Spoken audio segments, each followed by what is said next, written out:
What's going on, YouTube family? This is your man Pristine, back with another video. Here before you, I've got the Samsung Galaxy Z Flip 6. And yes, this is going to be the biggest competitor to the new Moto Razr 2024 series, both the 2024 base model and the Plus. And I'm here to get into it. So without further ado, let's do that. Now, again, before we even get started, you guys know my unboxing videos are typically super long.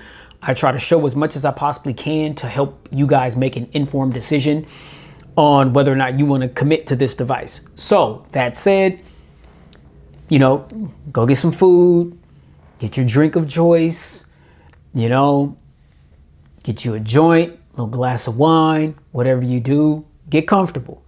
You know what I'm saying?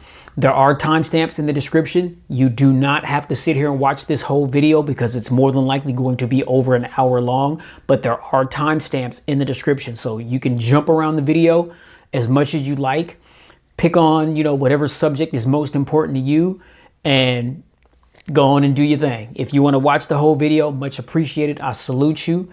And yeah. So without further ado, let's get it. Things are really heating up in the foldable, department. Typically, I would normally get the Z Fold. I'm more of a Z Fold kind of guy. But the Z Flip just typically tends to, I don't want to say get left in the cold. I mean, some people do rock with it, but I know that I'd slammed this device over the years, mainly because of that outer display in comparison to Motorola's outer display. So just wanted to get my hands on this one, show it a little love first and foremost. I will be getting the Fold 6, and so keep it locked here because I'll definitely have my take on that. But starting off out of the Z series for 2024, wanted to start off and give a little love to the Z Flip here. So let's get into this thing. All right, now, pricing for this device, we have 256 gigs and 512.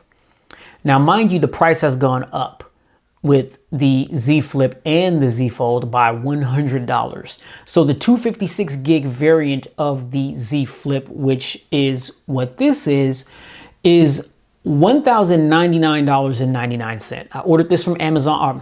I ordered this from Samsung. I'm so used to ordering things from Amazon. I ordered this directly from Samsung. Actually, is this the 512 gig? I didn't pre-order it, but I ordered it like the day that it came out, the day that it was released, which was last Wednesday, the 24th of July. Today is August 2nd.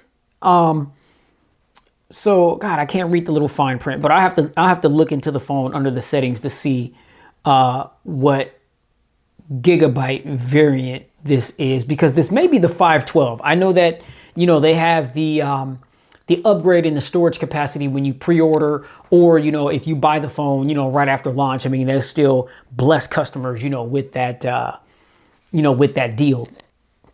And, Samsung, I mean, they offer some very steep discounts. I love the fact, too, when their new devices drop, as soon as they're available for pre-order, there's all kind of trade-in deals. If you trade in other devices, I mean, the credit is instant, right? So, I mean, you just plug in the information for your device, the condition that the device is in.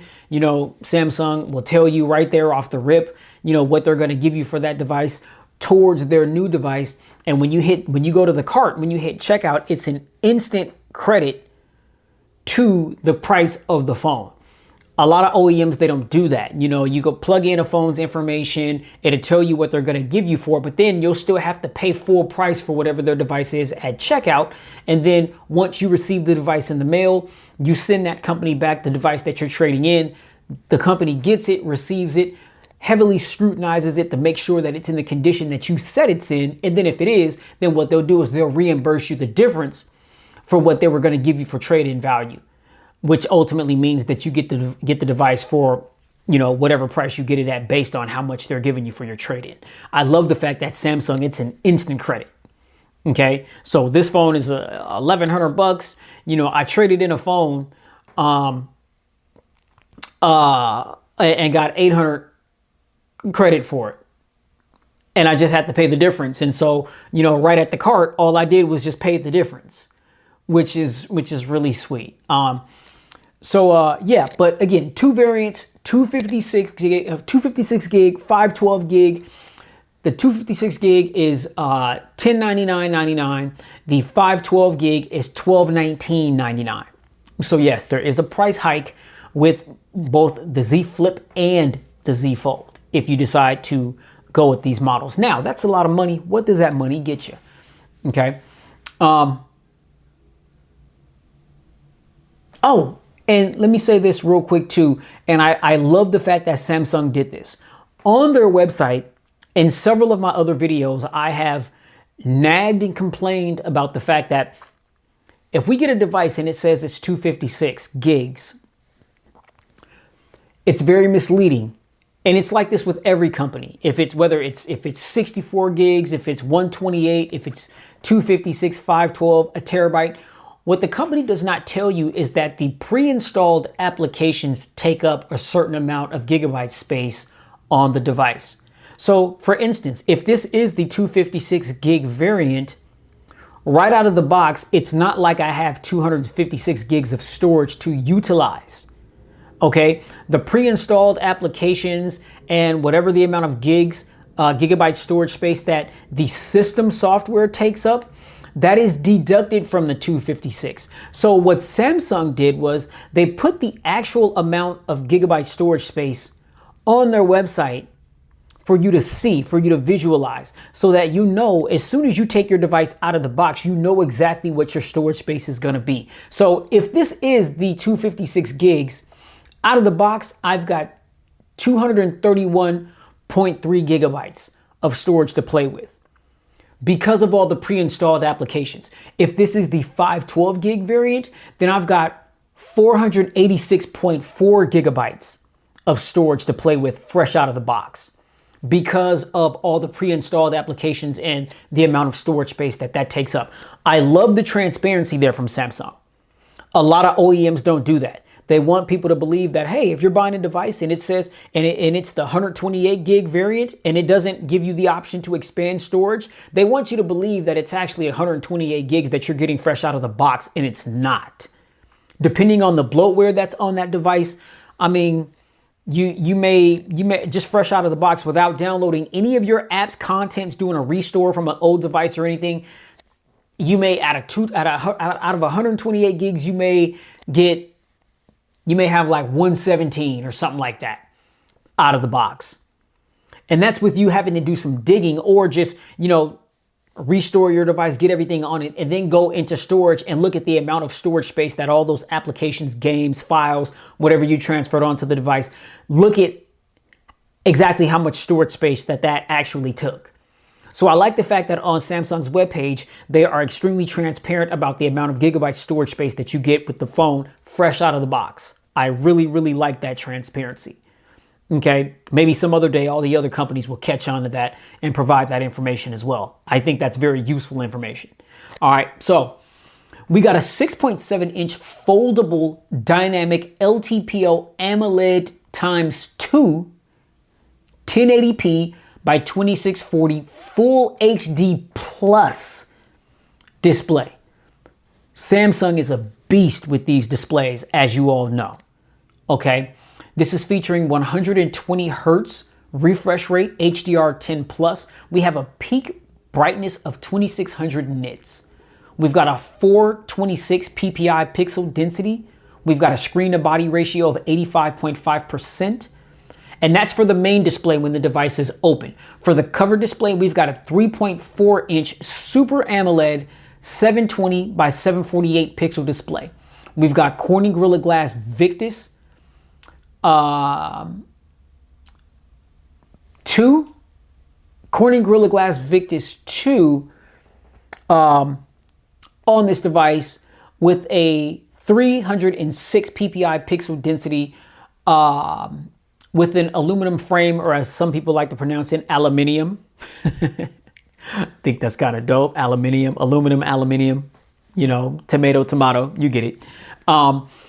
But we got the aluminum frame with the Corning Gorilla Glass Victus back, and obviously a plastic ceramic front when you open up the device. And the ceramic is like a harder plastic. It's a bendable plastic.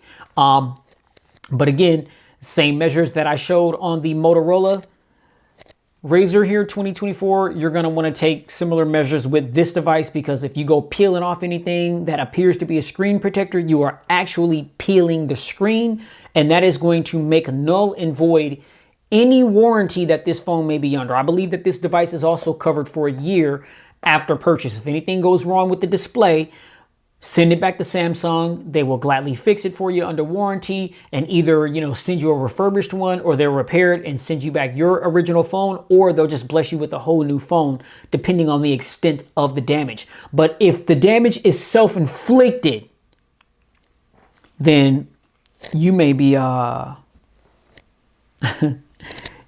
SOL. And I know that's not what you want to be in 2024. All right, so the internal specifications, the guts, the innards. What do we got? We got a Qualcomm Snapdragon 8 Gen 3 4nm 5G chipset. We've got an octa-core 8-core CPU. We've got an Adreno 750 GPU. We've got either 256 gigs of storage with 12 gigs of RAM, or 512 gigs of storage also with 12 gigs of RAM. So both variants, they come with 12 gigs of RAM, either 256 or 512.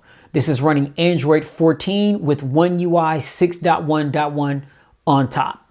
And if you forgot, One UI is one of my favorite user interfaces, because they just pack so much within it in order for you to customize. And I love customizing my device to make it my own. Okay, now for the cameras, we've got the main sensors, which is a 50 megapixel sensor. This is an f1.8 aperture. This is a 23 millimeter wide lens with a 1.0 micron pixel. We've got dual pixel PDAF, optical image stabilization, optical quality zoom ×2, and digital zoom up to 10 times. Okay, we've got a 12 megapixel ultra wide sensor that is f2.2 aperture. This is a 123 degree field of view with a micron pixel of 1.12. This features LED flash, HDR, panorama, 4K recording at 30 or 60 FPS, 1080p recording at 60, 120, or 240 FPS. 720p recording at 960 FPS, also featuring HDR10. Okay, for the selfie cam, we've got a 10 megapixel sensor. This is also a wide lens, f2.2 aperture. This is a 23 millimeter wide lens with a micron pixel of 1.22, featuring HDR, 4K recording at 30 or 60 FPS. All right, now the battery, we've got a 4,000 milliamp hour non-removable battery.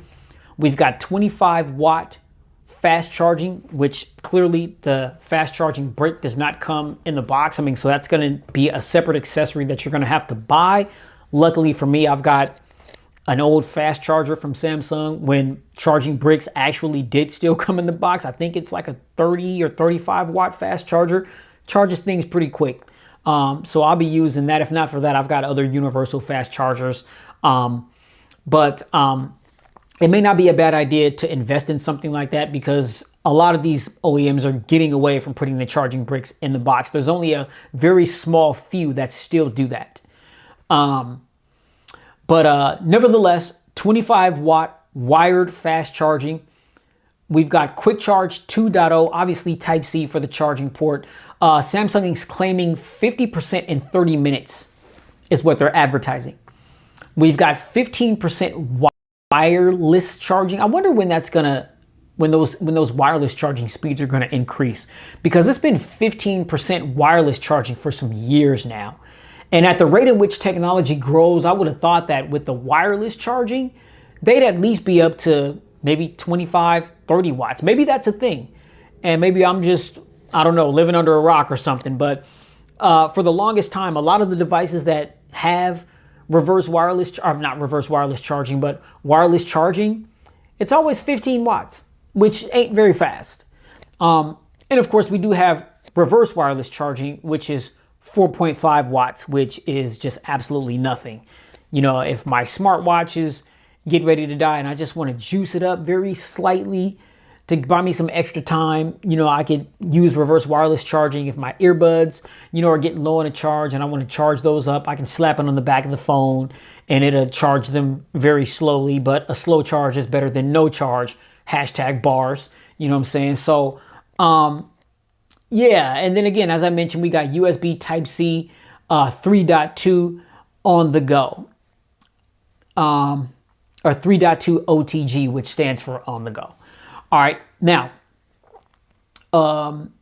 additional features, we got Bluetooth 5.3, dual stereo speakers, a side-mounted fingerprint scanner, NFC. We've got a 32-bit, 384 kilohertz audio DAC in the Type-C port. There is not a Type-C to 3.5 millimeter dongle in the box, and so that is also another separate accessory that you're going to have to buy if you want to listen to music and audio with a wired connection to this device. So, you know, they're really pushing you to go the Bluetooth route. But again, you know, that's going to be a separate accessory that you're going to have to get, and I can't imagine that it would be all that expensive.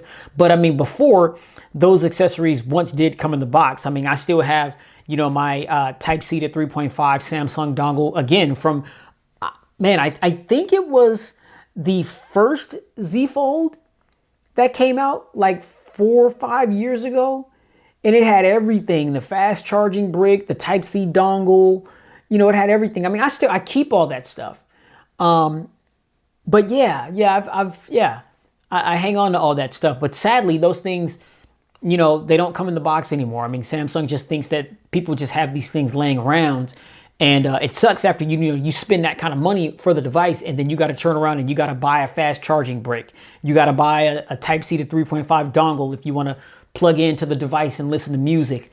I mean, it's actually kind of shameful when you think about it, especially considering that there's other manufacturers that make phones for way less, and you know, these may be like, you know, budget offerings, but you know, the budget offerings that are like budget slash or like mid-range slash flagship territory, you know, because like $600-700, I mean, that's considered a mid-range device. Hence, you know, the Moto Razr 2024 here. This phone was $699 with tax, you know, $750.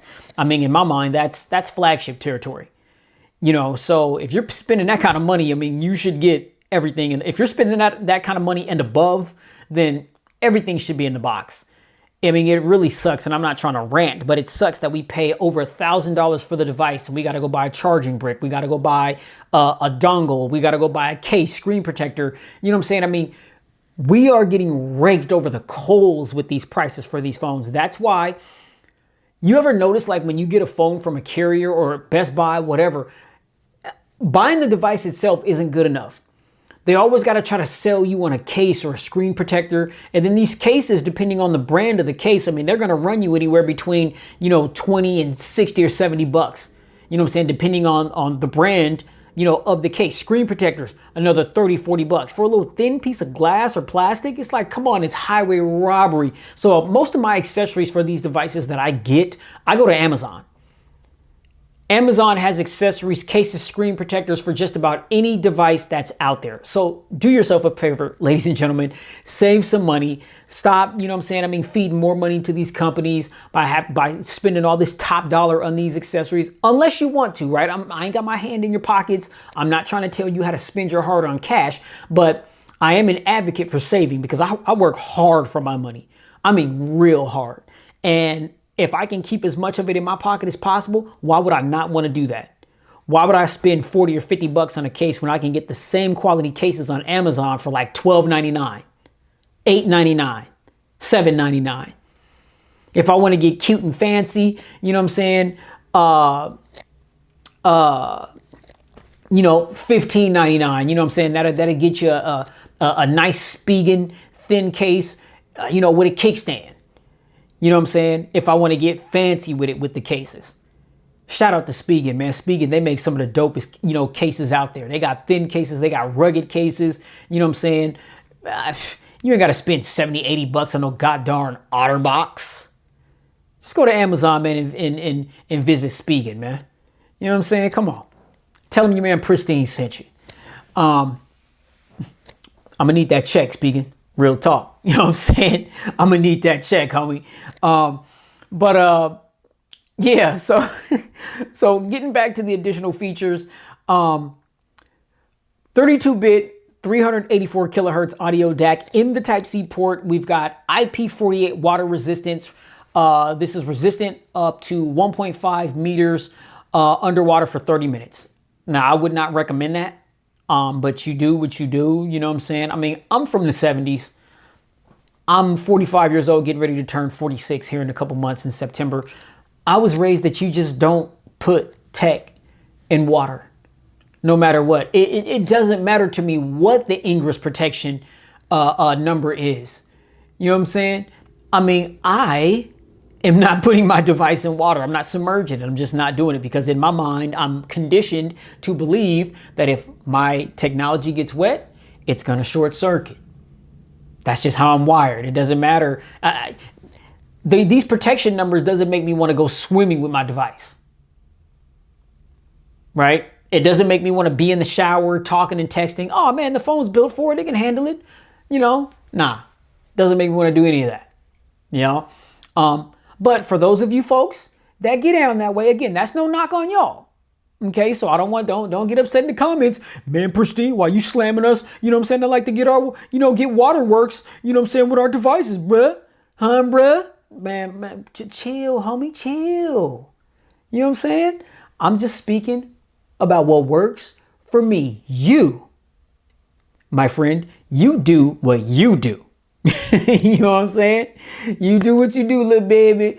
But yeah, we do have nano SIM or eSIM capability, but get this, not just one eSIM, multi eSIM.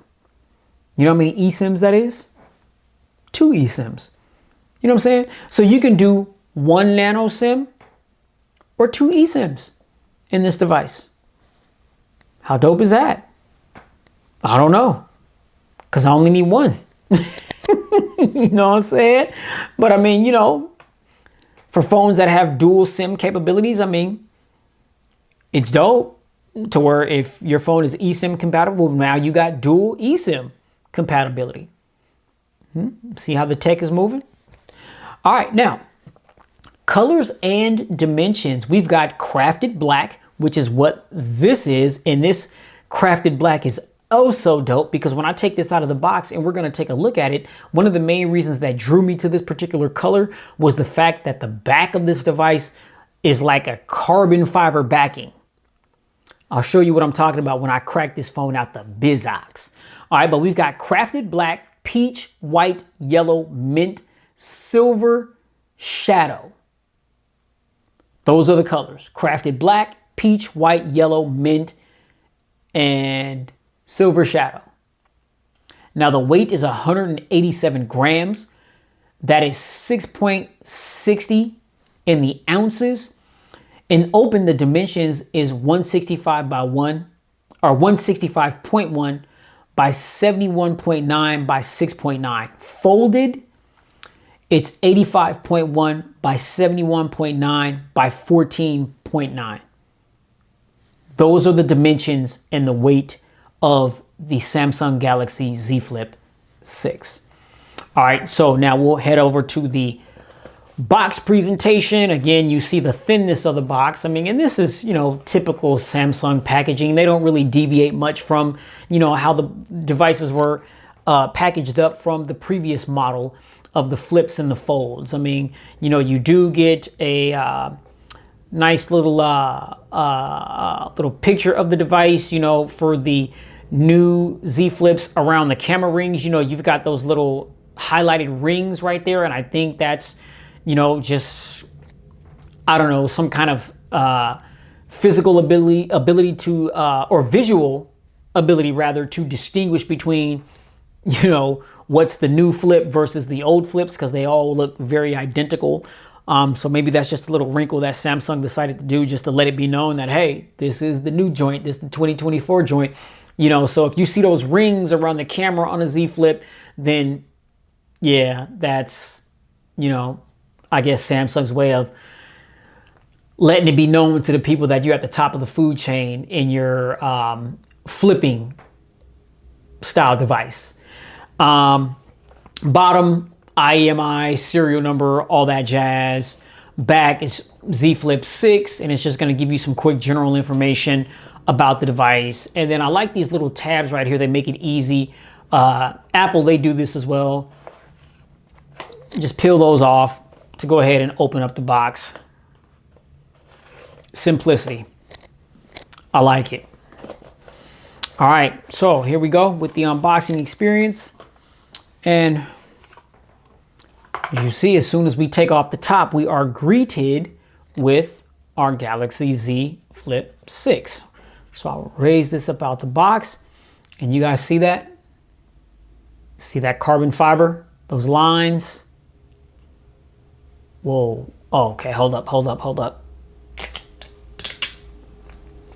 Okay. So here's our device. And oh, I thought that had like some plastic over it, but it doesn't. But yeah, that's the carbon fiber design. You see the lines in it. And it's kind of rigid as well. It gives it some grip. It gives it some grip for sure. Okay, now here's that 3.4-inch display. We will go ahead and peel that off of that. And I don't know if you can see in the glare where the display stops. Again, this is a 3.4-inch display. This is not like the Motorola where, you know, the display takes up the greater portion of the front. The camera does stop the screen stops right where the cameras are. So it's not like the Moto where the screen goes through the cameras. But it feels all right. The Motorola seems like it may be a hair thicker, and it's definitely a little bit taller. Like when you're holding it up like this, the Motorola is a little bit longer. Now again, this is a 6.7-inch display. The Motorola is a 6.9. I do like the smaller display. Because I feel like smaller phones are a thing of the past. I know that Asus, they keep it going, with making a smaller powerhouse. And so I am a fan of the smaller device. Let me see. Here's the Razer 2024. I'm going to open that up. And this is a 6.9. Okay, so you could see side by side. Yeah, see. The Razer pretty much towers over it. And it's noticeable. You see that? I mean, it's not too drastic, but nevertheless, I mean, the Razer seems to be a little thicker and it's definitely taller. Okay, you see that? Okay, so phones are on a flat surface. I pick them up, and that's how much taller the Razer is than the Flip 6. All right. So I'm going to go ahead and turn this bad boy on because I know we got some juice. Or do we? Come on, Sammy. Okay, there we go. And then we see Samsung Galaxy on that outer display. And while that's booting up, we'll go ahead and get into the rest. This is just nothing but a SIM ejector tool, the Type-C to Type-C cord for charging, quick start guide, and the SIM pin, I think. Oh yeah, the SIM pin is right there. Okay, that's all that is. And that, ladies and gentlemen, is everything that we have in the box. All right. So again, I like this form factor. I like the thinness of it. I like how it's a little bit smaller. I like this. Okay, so again, from corner to corner, from top left to bottom right, 6.7 inches. To the right of the device, we've got antenna line, antenna line, antenna line, power button that also doubles as the fingerprint scanner, volume rocker, up, down, antenna line at the top of the device, antenna line. I have to imagine those are two noise canceling microphones right there, antenna line. To the left side of the device, antenna line. Here's our SIM tray. This is our 5G, not satellite. 5G antenna, bruh. 5G antenna. I can't think of the name. Get it together, it's right on the pristine. tip of my tongue. I hate it when that happens. But this is like our 5G antenna. Antenna line, another antenna line there. Then the bottom of the device, we have another antenna line, another two noise canceling mics. Wow, so we have two mics up top, two mics on the bottom. Type-C port, here is our bottom firing speaker and another antenna line. And this is dual stereo speakers. I mean, so up top right there where you can see those little ridgets right above the camera, that's one of the stereo speakers where sound comes out. And then this is the bottom firing speaker. Back of the device, again, we've got that really nice rigid carbon fiber texture. Here is the 3.4 inch display and those two camera rings with the LED flash right there. All right. Again, the hinge, nice and sturdy, it seems.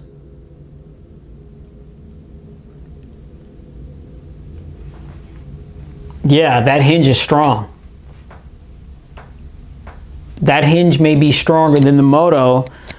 I know that the Moto, you've got like different modes and things. Okay. Yeah. Okay. Learn how to navigate your external display. Yeah, maybe later, homie. But yeah, let's see here. What we got there? Okay. 126, Tuesday, June 18th. Yeah.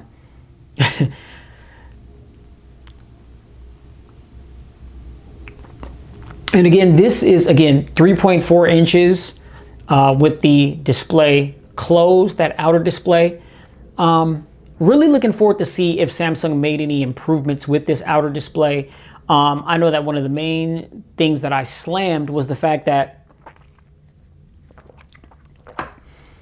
this outer display, it wasn't, so I thought it wasn't as fully functioning as the outer display on the Motorola. I mean, you can literally do everything on this outer display. You can have any app on it. You can run any app. You can watch YouTube, movies, whatever you want to do. I mean, obviously things are going to be a bit smaller, but it's nice to be able to do everything that you need to do and not open up the device. I noticed on Z Flips of the past, I mean, there were limitations. Obviously, they had this little, the display wasn't this big. I mean, so the Flip 5 was when Samsung increased the size of this display and made it 3.4 inches. And I thought that it was going to be very similar to the Moto display and give you the ability to do everything without having to open up the device. But it turns out you can do that, but there's an app that you have to download from the Samsung store that will give you the ability to manipulate the outer display so that you can do more things on it. Now, the outer display here, it does have capabilities, but again, you have to go through extra measures to get the display to do those things, as opposed to just fresh out of the box. The Moto external display is ready to go. You don't have to do anything different. You don't have to download an app. You don't have to tell it this or tell it that. You just do it. You know what I mean? And so I say all that to say, if you really want this outer display on the Samsung to be able to do all of, if not most of the things that you can do on the external display on this Motorola, you got to take some additional measures. But it is possible. Okay.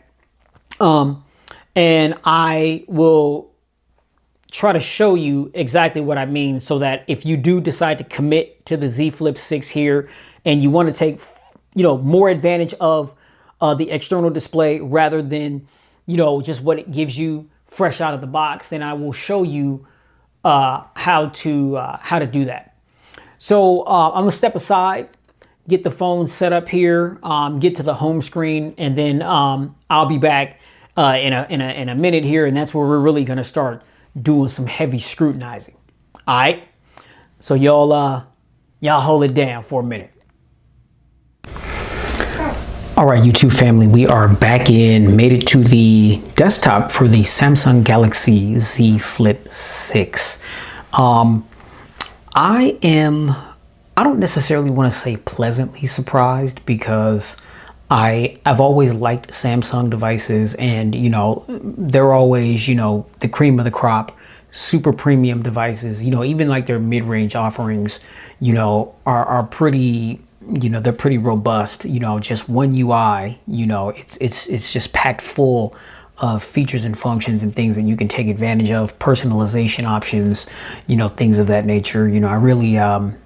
I really enjoy it, but I'm really liking the form factor of the Z Flip 6. I can't exactly remember what the size of the previous generations were, but this 6.7 inch display just really seems to be the sweet spot. And there's a noticeable difference between the way it feels in hand versus the way the Razer 2024 feels. Both are really thin, but the Razer's a little bit wider. And as I showed before, I just, went to a brief intermission.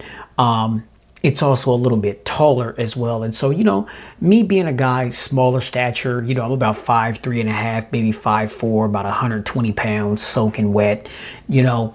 Sometimes carrying a bigger phone can get kind of cumbersome, and I like, these flipping phones. One of the other reasons why I enjoy them is because you have the ability to close them, and, they're like super small, compact, and very pocketable and easy to manage. But even for my candy bar style devices, one of the main reasons why my iPhone 15 here is one of my favorite phones is just because of the form factor and the size. This is a 6.1 inch display. Clearly, the display for the Z Flip 6 is a little taller, being at 6.7, but at the same time, when you're used to rocking with phones that are 6.8, 6.9, you can appreciate a little something smaller. I really have been jonesing for a smaller Android device. I've really been looking at that Asus Zenfone 10 or 11. I think the 11 is the most latest one. Maybe it's the 10. Maybe the Zenfone 9 and the 10 are the ones that are like really small, but they're super powerful. Like they're small beast, no compromises because of the fact, that they're small, great battery life, great cameras, all that kind of thing. And so this just kind of gives me that sort of feel. And then obviously, when you close the phone, then, it's super small. And that's why, what the external display offers is so very important, because for those of us that do want a smaller experience, a smaller form factor, but still want to be able to do all the necessary things that we would do with our phones without having to open it, then that becomes a bit of a game changer. And that's where the Razer tends to do it for a lot of people because of the external display functionality. But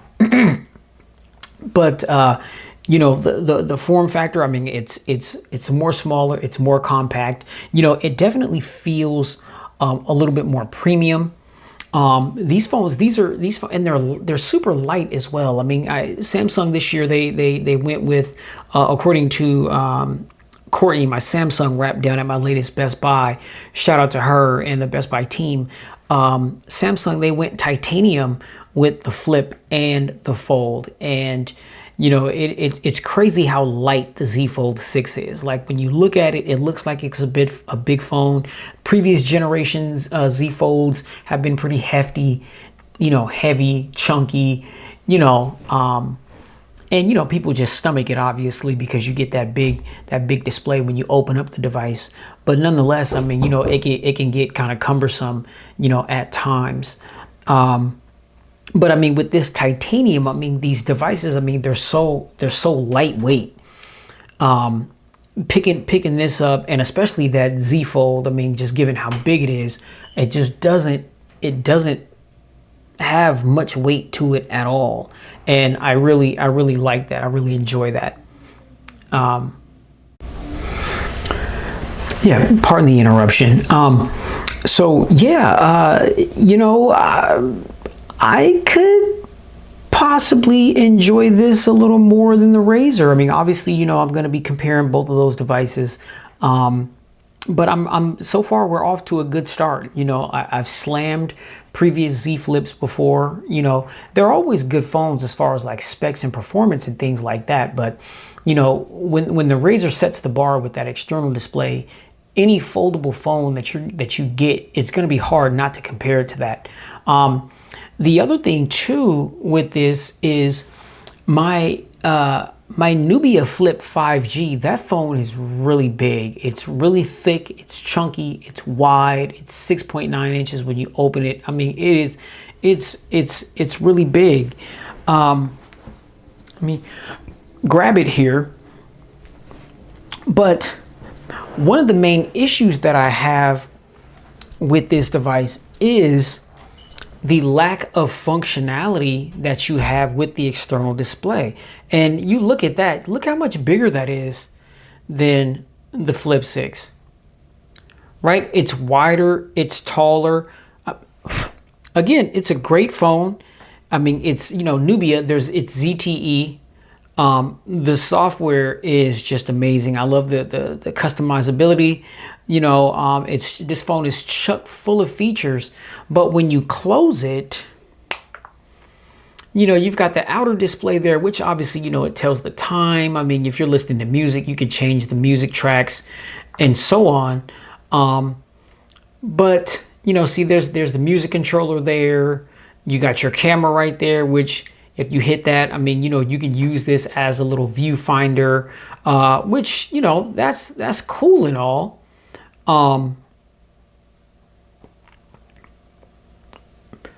You know, you got your weather, step count, but that's really it. I mean, pretty much anything else that you want to do, it's going to tell you to open your device. Like if I click on weather, can I click on weather?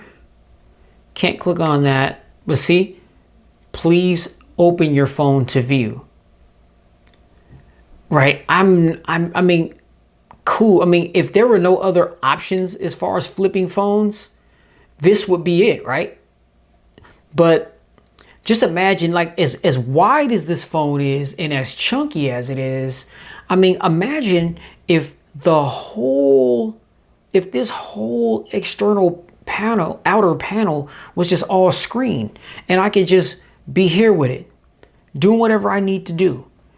You know, that's the experience that Motorola provides. That's, you know, the experience that, you know, Samsung provides to a degree. And now, you know, now that I know about the app, you know, that you can download to kind of manipulate the outer display to force it to do all the things, I mean, that's a bit of a game changer, you know. So, yeah, let's get into this thing. So first off, I'm just going to go deep in the settings and go to about phone and Z Flip 6, you know, model number, IMI 1 and 2, status information, software information. We got One UI version 6.1.1, Android 14. You know, there's your confirmation there for those of you that like to see those specifications. Android security patch level June 1st of 2024. So we probably are going to be getting another security patch here sometime soon. I did check the device to make sure that there weren't any updates, and there were not. Usually, you know, when I get a phone and I download all my applications, I always update all the apps. You know, there's always like 50 or 60 something apps that need to be updated. All the previously installed apps need to be updated. All the Samsung apps need to be updated. I mean, so, you know, I really make sure that everything is up to date and in tip-top shape. Make sure there's no software updates or anything like that, just to make sure that the phone is running at optimal level as it ought to. But yeah, you know, there's the confirmation with that of the UI version, and obviously, you know, Android 14. You know, I know some of you, you know, you guys like to actually view that, you know, just to confirm them. I guess, I don't know, make sure, you know, fact check the person who's reviewing the device. So I don't mind checking that out for you. Biometrics, these have really never been a problem on a Samsung device. I mean, we've got the side mounted fingerprint sensor. You know, you just touch it and it just opens right up with absolutely no problem whatsoever. Facial recognition is the same thing. I love that double tap to sleep, double tap the wake feature. I will just double tap the screen and you'll see it read my face really quickly and just popped right into the desktop. I'll do that one more time just for the sake of accuracy. Boom. I mean, you see that? I mean, as soon as it recognizes my face, I mean, it wastes no time popping into the desktop. Now, you can set that to where the phone will unlock, but you'll still have to swipe up. You have to do an additional gesture to take it to the home screen. Me personally, I'm just like, yo, as soon as my finger is scanned or as soon as my biometrics clear, just take me where I want to go, which is my home screen, so I can start to navigate my device. As you can see there, you know, the biometrics, you know, they work really, really well. Performance, again, you know, we've got the latest Snapdragon processor, 12 gigs of RAM. This is the 256 gig variant of the device. I believe I've got 218 gigabytes left after, pardon me, after downloading all of my applications. And that's still, you know, plenty for me. I mean, you know, 64 gigs is plenty for me. I mean, so for me, you know, 200 something gigs is like a terabyte. You know what I mean?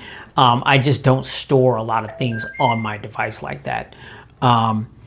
But I did want to confirm that this is the 256 gig variant. But again, we have 12 gigs of RAM on this device, latest Snapdragon processor. And so I can't imagine why it would perform not so well. You know, I expect for this device to be, you know, a top performer. Let's go to Best Buy real quick. And, you know, a lot of these apps, this is my first time going to those apps on this particular device. And so some of them may take a little bit of time to load up. But where is, oh, excuse me. Where is my Spotify? Okay, did my Spotify not move over? I'm not seeing my Spotify account. All right, let's just take it to Amazon real quick. And yeah, you see it just pops, you know, right into that. Obviously, you know, if we want to just quickly get back to one of the most recent apps that we had open, you know, we just go to Recents, and this is our Recents page here. We'll take it back to YouTube Music. You know, I don't anticipate anything having to reload. I mean, the RAM management just kind of saves everything, you know, that's open right there, so you can quickly access it if that's what you need to do. So yeah, I mean, when I scroll hard to the right to access the Google Now feed, things are loading up. And so, you know, you may notice a little bit of a stutter here or there while things are loading up, but once everything loads up, then yeah, it's just as the old saying goes, it's like a hot knife through butter. You know, everything just breezes through it. This is my Google Now feed. And again, you see I've got just the razor thin and extra durable Moto Edge 50 is way cheaper than expected. Yeah. Moto is really making moves right now.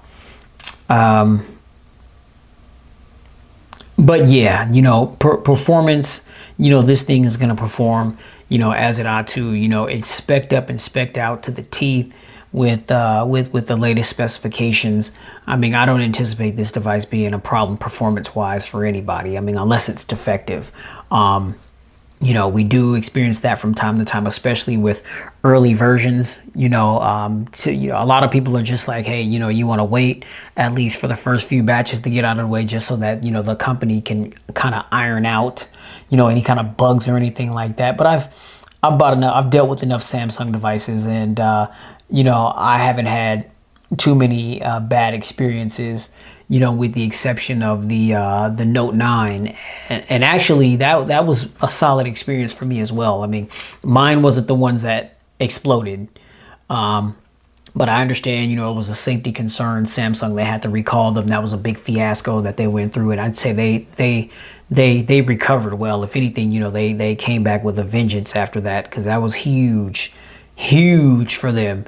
And that company definitely could have went in another direction, you know, behind that. But here they are years later, still at the top of the heap. So yeah, you know, performance and fluidity, you know, yeah, this phone is just going to perform like a champion. Long press on the display. This is where you can change what you want your home screen to be. We got Google Discover, Samsung News. This is obviously my home screen page, and then you can add stuff here, add widgets, apps, that kind of thing. And then here you got wallpaper and style, themes, widgets, and settings. We'll just pop into settings real quick. This is where we have our home screen layout. By default, it's on home and app screen, but if you click on that, you can have home and app screen, or just a home screen only. So that's where you go to toggle that. You got home screen grid. By default, it's on 4:6. I like to have 5:6. That's 5, or no, 5 do we have 5:5?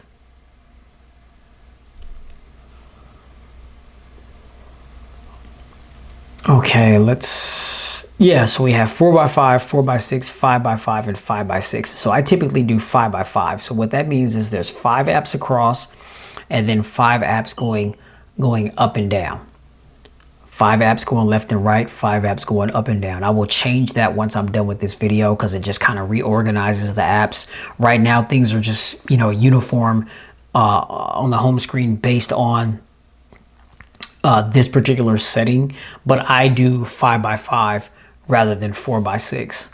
But this is where you change that. We got the app screen grid, folder grid, add media page to home screen, Google Discover, show app screen button on home screen, lock home screen layout, add new apps to home screen, hide apps on home and app screens. Okay, and those are going to be the home screen options.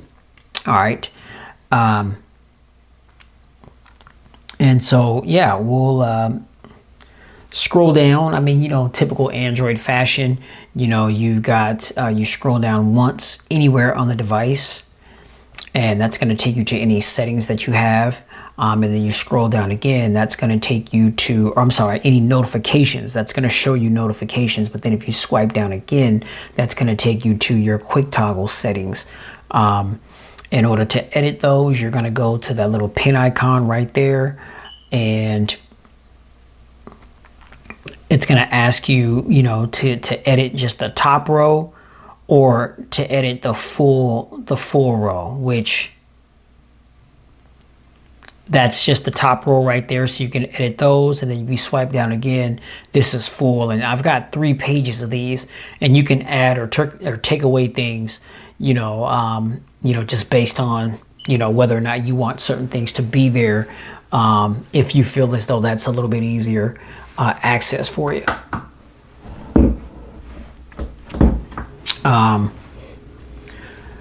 So yeah, and again, if you wanna, toggle these quick settings, instant access, pull down from the top right corner of the screen to access the full quick settings panel without notifications. You can still swipe down from anywhere else on the top of the screen to access the collapsed quick settings and notifications together. Okay, so wait. Let me see.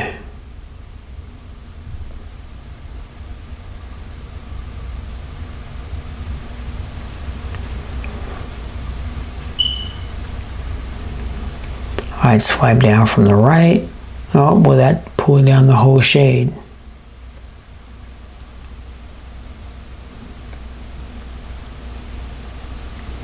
Interesting. Yeah, I'll have to mess with that.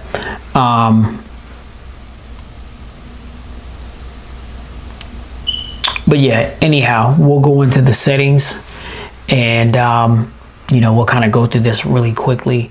I'll try to go through this fast and get out your way because I know these videos be long. But like I said, I mean, this is all to help you guys make an informed decision. So I like to show as much as I can just so that you guys will be fully educated or nearly fully educated. If you decide to commit to this device, you'll know about all the features and functions and things that it can do, things that you can expect to have at your fingertips if you decide to go with this particular device. All right, so connections, this is where we have Wi-Fi, Bluetooth, SIM manager.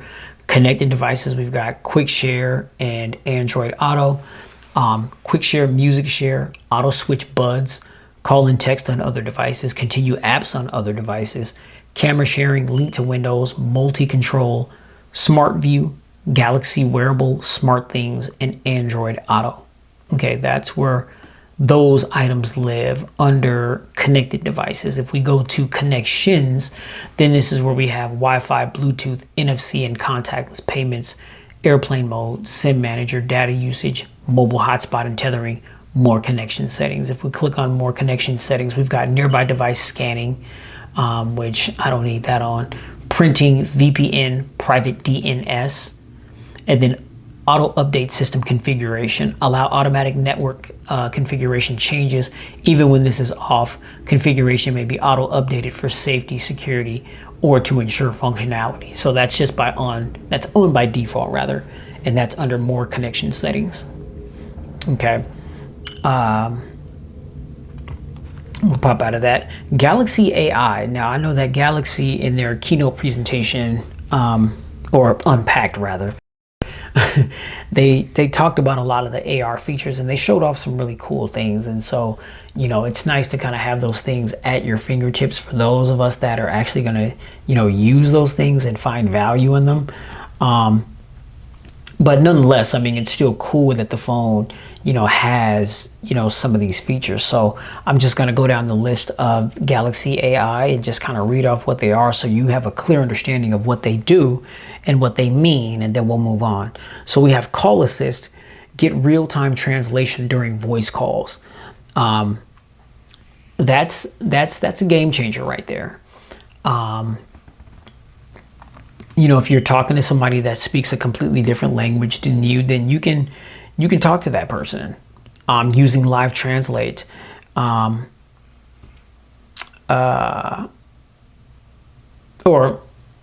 using the Call Assist, get real-time translation during voice calls. I mean, that could be a very, very useful feature. Chat Assist, translate messages in select chat and text messaging apps, compose full text based on a snippet or request you've written, change your writing style, get spelling and grammar suggestions, and get notifications with suggested replies to text messages. Okay, that's under Chat Assist. Now we have Interpreter, live translation of spoken conversations available as voiced or text output. Now that's huge, and that can get some folks in trouble. Ladies, for those of you that speak English and you're of non-Asian, Japanese, Filipino, Cambodian, you're not of that descent, and say, not trying to be stereotypical here, but I know here in the Seattle, Washington area, a lot of them, they own nail shops. And, there's been a few nail appointments that I'll go to with my wife, and, she's getting her fingers and her toes done, and, she'll, get my fingers hooked up or something like that, get a nice little manicure, little nail treatment. And we'll go from there. But oftentimes, they'll make small talk with you, but usually they're talking amongst themselves. And a lot of times I kind of wonder, like, what are they saying? What if we had the ability to, understand what they were saying? If we spoke the language, would we like what they're saying? Are they talking bad about us? Are they clowning us? You know what I'm saying? I mean, while they're in there providing the service, we don't know. Well, a feature like this, I mean, you could turn it on. And the new Samsung Buds, I mean, it has the chat assist and interpreter modes built into them, the Buds 3 and the Buds 3 Pro. So you can just literally just have your earbuds in your ear, just listening to these conversations, listening to everything that's said, because the phone is translating it for you in your ear, and the people have no idea. That can be a good and bad thing. Is it a cool feature? Nonetheless, absolutely. I mean, if you're traveling abroad, if you're, somewhere where, English isn't a prominent language, but that's your main language. I mean, you want to be able to communicate. I mean, you want to be able to, navigate and be able to get around and communicate with people effectively. And well, a feature like this is going to help you do that in a very seamless manner. So yeah, I could see a lot of people, finding, value in interpreter mode. We've got note assist, auto format, summarize, spell check, and translate notes, or decorate them with AI generated covers and images. And this is pretty dope. I mean, Courtney, my Samsung rep, she demonstrated this for me on the Z Fold, where she took the pen, drew a picture, and click the button for the AI to do its thing, and the AI turned that little scribble, right? It was actually a little chicken scratch scribble, but what the AI turned it into was just like on like some masterpiece type stuff. I was like, wow, that's crazy how it was able to do that. And you can take full advantage of those same features and functions here on the Z Flip. So it's not one of those things that's exclusive to the Fold. You don't need the S Pen or the bigger display to be able to do it. You could do all those things on the Z Flip here as well. And that's pretty nice. I mean, so you can find that stuff under Note Assist. Then you've got Transcript Assist. Okay, transform recordings into text transcripts and summaries you can review and translate. Then we've got Browsing Assist. Get simple summaries of web page text along with full translations. Then we've got Photo Assist. That is transform portraits using a variety of fun styles or reimagine entire images by moving or removing people and objects. Okay, they tore a page out of the Pixels book with that one, but that's, starting to become a standard feature, I guess, Magic Eraser, or just the ability just to, take certain things out of the photo. That's actually becoming pretty common these days.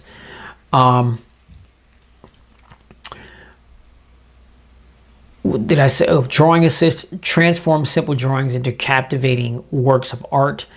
Photo ambient wallpaper. See how AI changes your own photo based on the time and weather. And then we have Health Assist. Get personalized insights and guidance based on your health data.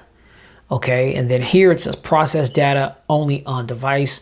For added privacy, you can prevent collection and processing of your data for Galaxy AI's advanced intelligence features. Online processing provides the best results and is required for some advanced intelligence features. Okay, so yeah, it forewarns you on what to potentially expect if you have these things, have these services turned on. All right, so that's under Galaxy AI. Now we have modes and routines, which I never really mess with routines much. Choose a mode based on what you're doing or where you are.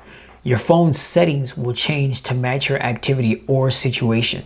So then it says add your home, work, or other places to start modes and routines when you arrive or leave. And so you can put in, your sleep information and what you want your phone to do while you're sleeping. If you're at a theater, the phone can detect through GPS that you're at a theater, and it can say silence the ringtone or whatever like that if you don't want to be a disturbance. The phone can just do cool little things like that without you having to go in and, turn things off right there on the spot. You can like really do some serious pre-planning, with these types of features. Driving, you tell it, what you want the phone's behavior to be while you're driving, and whenever the phone senses that you're in a vehicle, then those settings will come on. Exercise, what do you want the phone to do when you start to exercise? You can tell the phone that bit of information. When you want to relax, okay, which I think is important for everyone. Peace of mind and relaxation, time for self is very critical. A lot of people don't get a lot of that. But this can help with something like that. When you're relaxing, say like within a certain time, and you want your phone to be on do not disturb, you can set that, and every day at that particular time frame, let's just say if you set it to have just pure self-time, reflecting and quiet time for an hour, say from like 6 p.m. to 7 p.m. every day. Well, at 6 p.m., this phone is gonna, if you tell it to, it's gonna, put it into like a sleep mode or something like that, or it's gonna turn off notifications so you're not being constantly distracted and always looking at your phone screen. Like it could really be, beneficial and enriching, to one's life. Then you got work. You plug in your work information, and through GPS, the phone will know while you're at work, because it's going to save your employer's GPS information. So whenever you're at that location, then the phone will change its behaviors based on how you set it to accommodate the way in which you use your phone at the workplace. So, and then you can add modes as well. So that is that's super dope. I never really mess with it much, but if I wanted to, it's there. And I like that. I'm a fan of that. Okay, so we got sounds and vibrations. We got sound, vibrate, mute, vibrate while ringing. Yeah, I like that. Ringtone, notification tone, system sounds. Let's click on that. So by default, touch interactions is cut off. Dialing keypad sounds is turned on. Samsung keyboard is turned on. Charging is turned on. And then lock, screen lock or unlock sound is turned on. And this is the volume slider right there. Okay. System sound. Oh, I just read those off. Volume. Okay, we've got 4 different volumes, one for the ringtone, one for media, one for notifications, and the other one for system. Then use volume buttons for media. Control the media volume by default when you press the volume buttons. That's on by default as well. I'll leave that alone for now. Call vibration. This is where you can, control the vibration. Oh, excuse me. My apologies. I've been up since it's 12:56 in the morning, Saturday morning, but I've been up since 2:45 yesterday, Friday morning, yesterday. So yeah, and I know that yawning is contagious. And so my apologies if you guys were chilling and alert watching this video and you heard me yawn a couple times and then you started to yawn. My bad. I know yawning is contagious. Yeah, this is where you can, the call vibration intensity, but you can change the intensity for your notifications, ringtone, all that. The options you got is silent, short, medium, basic call, heartbeat, TikTok, waltz, and zig, zig, zig. Okay, those are the different vibrations that you can choose when you get phone calls or notifications. And might I add, the vibration the haptic engine in this device is remarkable. I mean, it feels, you get a nice little rumble, you know, to the device, you know, when you get, you know, notifications or messages or whatnot. You know, that haptic engine is a really good one. Very premium feeling for sure. Notification vibrations. This is going to be where you can toggle the vibration of notifications, and you know, you could see the slider is all the way to the right. So by default, these things have all been turned on to the max. Shout out to Big Jaw to the max. But yeah, so then we've got system vibration, and this is, you know, touch interactions, navigation gestures. Yeah, we've already been through this. We've been through that already. Okay, sound quality and effects. Okay, so we do have Dolby Atmos, experience breakthrough audio for media playback that flows above and around you. We do have an equalizer. Okay, which we've got balanced, bass boost, smooth, dynamic, clear, treble boost, and then custom. Okay, you know me, huge music buff. I love a solid equalizer, giving me the ability to toggle the sound and listen to music how I want to. Nice touch. Very nice touch. We've got boost dialogue. Make it easier to hear voices in videos that have other background noise. Loudness normalization. Prevents sound from suddenly becoming too loud or too quiet while playing media. And then we've got adapt sound, and that's off by default, but this is a very interesting feature as well. Haven't seen anything like it on any other device, but the phone, it will test you to see what your sound profile is. You can actually also create your own sound profile and customize music just based on that. It's turned off again by default, but what it is adapt sound gives you perfect sound that's tuned just for your ears. It works whenever you're wearing headphones. Choose a preset that matches your age, or take a hearing test to create a personalized sound profile. So the hearing test, it's just a combination of different sounds that it plays while you got like headphones on, and it'll ask you, okay, you know, raise your hand or tap here on the screen if you hear this noise or whatever. And what it's doing is it's creating based on what it thinks the sound is that you would prefer. It's going to do it on its own to try to create that. And if you like it, then hey, you stick with it. If not, then you can have it do it again, or you can just change it manually and set the sound up to how you want to, listen to your music. I wasn't expecting to get a feature like this. That's why a lot of times when I see it, I'm just kind of in awe. It's on all Samsung devices, from the flagships all the way down to the budget offerings.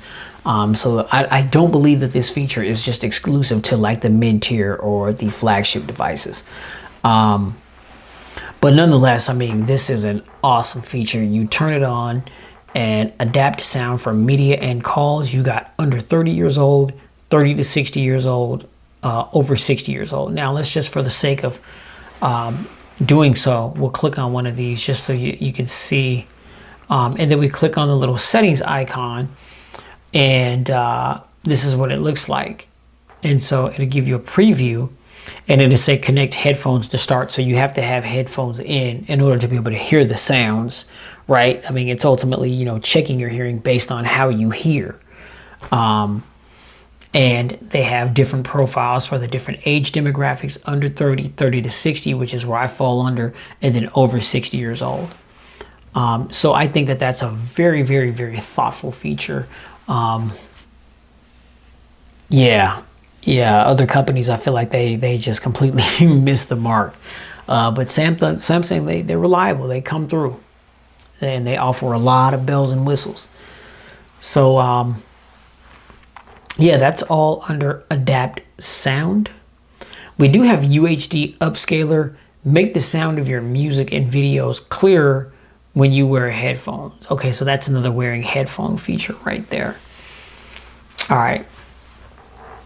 Let's see, sound quality and effects. Oh, that's where I just was. Then we have separate app sound. So play media sound from one app on a different audio device. Okay, I mean, if you want to play with something like that, go over and toggle some stuff. Hey, go ahead and experiment with your new shiny flipping Samsung. All right, so that's all under sound and vibration. We got notifications and status bar.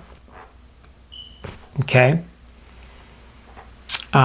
We got app notifications, sort notifications, lock screen notifications, notification pop-up style, do not disturb, or advanced settings. When we go into advanced settings, what do we got?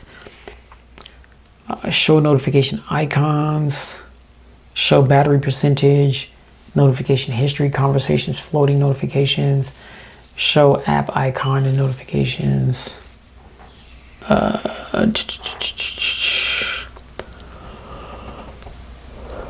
Okay, yeah, I don't anticipate I'm going to need to turn either of those things on. But yeah, this is what you get under notifications: app notifications, sort notifications, lock screen notifications, notification pop-up style, do not disturb, and then advanced settings. All right.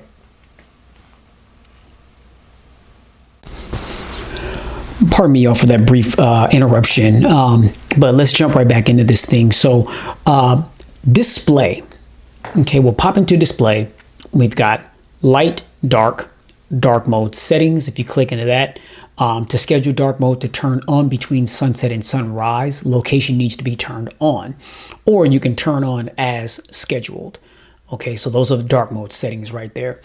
We've got brightness, main brightness, adaptive brightness, motion smoothness.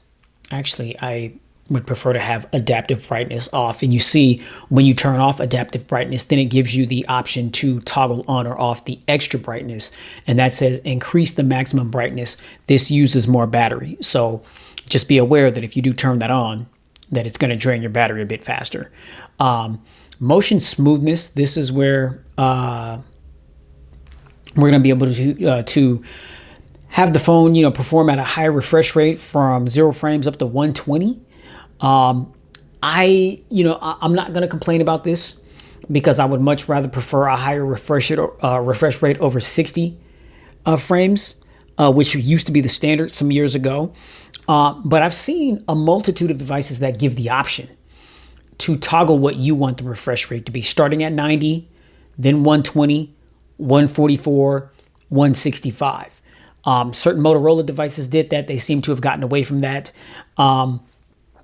So it would be nice to, have the option to choose what we want the refresh rate to be. But, I guess, anything is better than 60 hertz.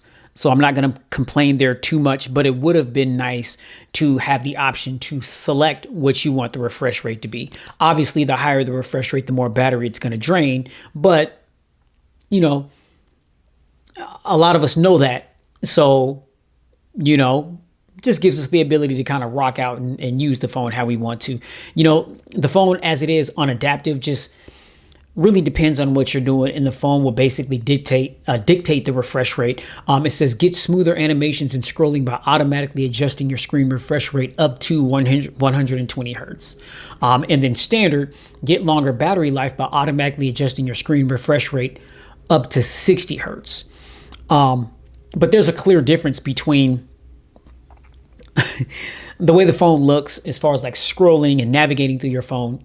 Clear difference, like night and day difference to me when adaptive refresh rate is on versus off. Okay, I mean, it's with it off, it's just hard to stomach. I mean, I've been dealing with so many different phones that have higher refresh rates, and so when it's turned off, I mean, it is absolutely tragic. It is just absolutely atrocious, and I just can't do it. I mean, of course, if I'm low on battery, if I'm down to like 15, 20%, and it's still going to be a minute before I can get to my charger to charge up my device, then yes, I will turn off adaptive and turn on standard because, obviously the lower the frames, the more battery sustainability I'm going to have. But just to have it on 60 hertz just because And that's no knock on anybody that wants to do that. You navigate your phone how you want to. But I'm just saying, pardon me, for me, and I've had so many different devices that had higher refresh rates, it is hard to go back to 60 hertz when you've had devices that have refresh rates that are much higher than that. Okay, but this is where you're gonna go to toggle that. Okay, we've got Eye Comfort Shield. Adaptive color tone, adjust colors and white balance based on ambient lighting conditions to make colors appear more natural in different environments. All right, now we have screen mode, and by default, it is on vivid. If we tap on that, we've got vivid, natural, and then we have the ability to control the white balance, either cool or warm. By default, it's just right in the middle. So you can, move that little slider bar if you want to make it more warm or more cool. Cool is gonna give it more of a bluish tint. Warm is gonna give whatever you're looking at more of a yellowish tint. And then if we hit advanced, then this gives us the ability to toggle the RGB, the red, green, and blue, and to toggle the vividness as well. That's a nuance. Toggling the vividness, I've seen the ability to toggle the RGB, but the vividness, that's something different.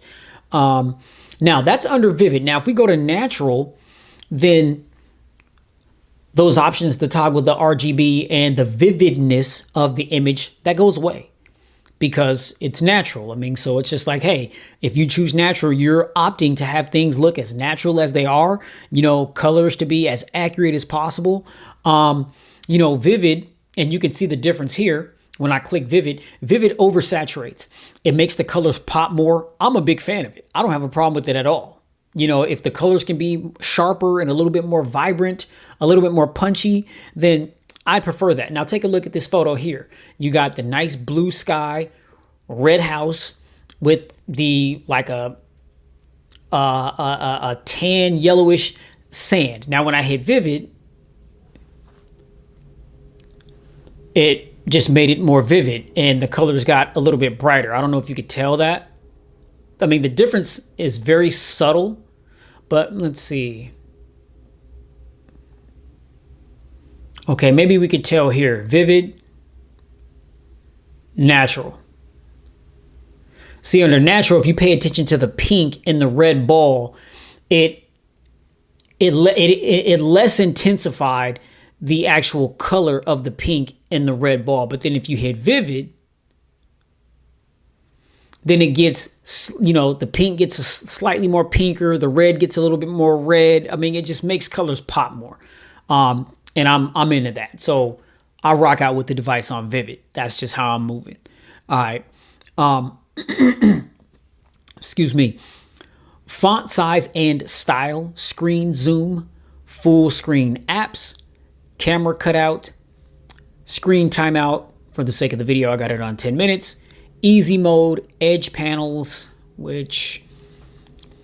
so you guys see this little gray bar right here. If you swipe that out, then this has been on Samsung devices for years and years. You swipe that out and it gives you the ability to customize some of your most used apps so that you can get to them easier, I guess, than having to flip through an app drawer or wherever you keep your apps. I mean, to me, I never use this. I mean, so I always just turn it off because for me, it just kind of gets in the way.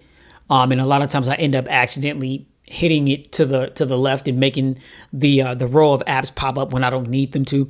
So I just turn it off. I mean, it's not really an app or a feature that I utilize much, but it is there if you want to use it. Then we have navigation bar, and this is where you can, select how you want to navigate your device. If you want the three buttons, back, home, and recents, which is a thing in the past, but I found it to be very useful on these foldable devices that have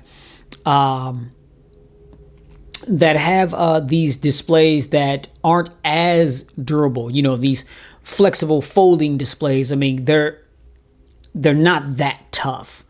And you can damage them easily. And so I just figure, and I've actually known some people that have accidentally damaged a foldable just trying to do the finger gestures. Some people are heavy-handed.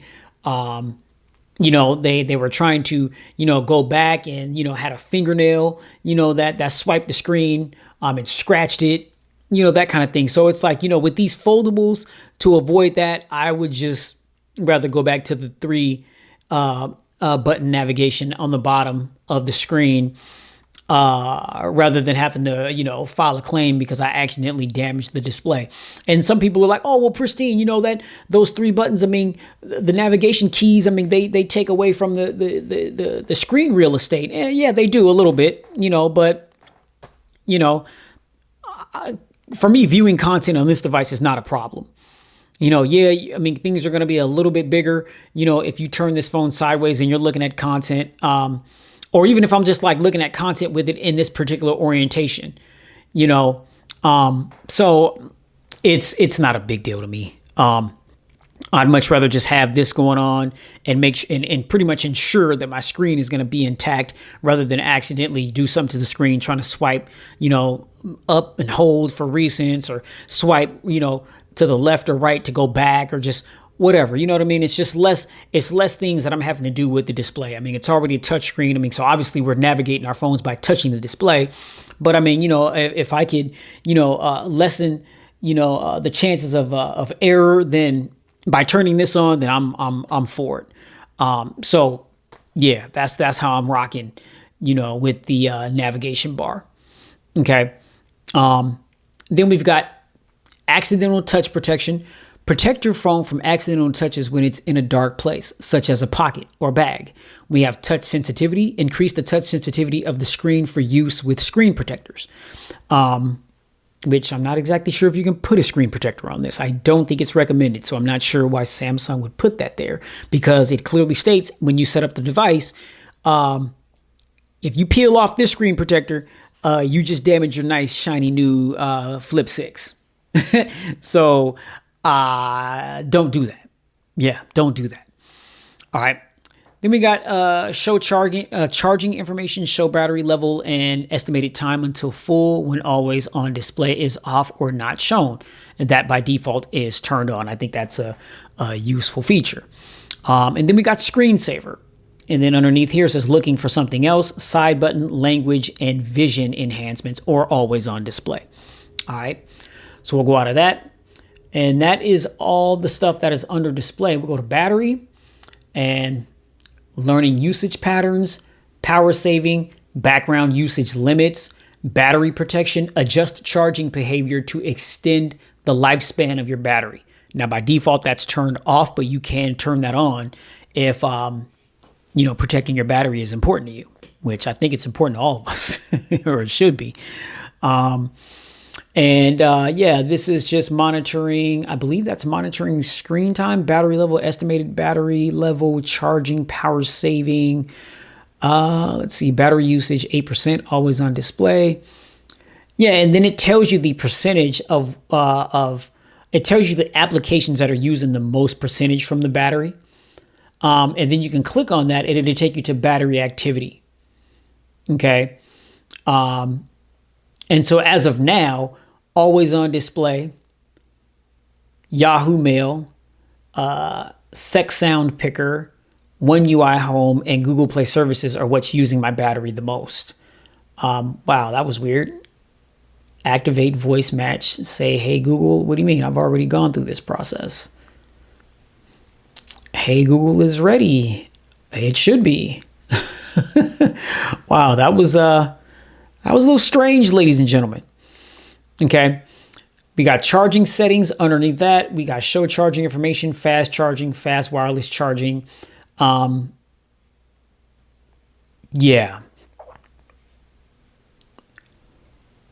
I don't wirelessly charge my device, so I'm going to, what the heck? I'll leave it on.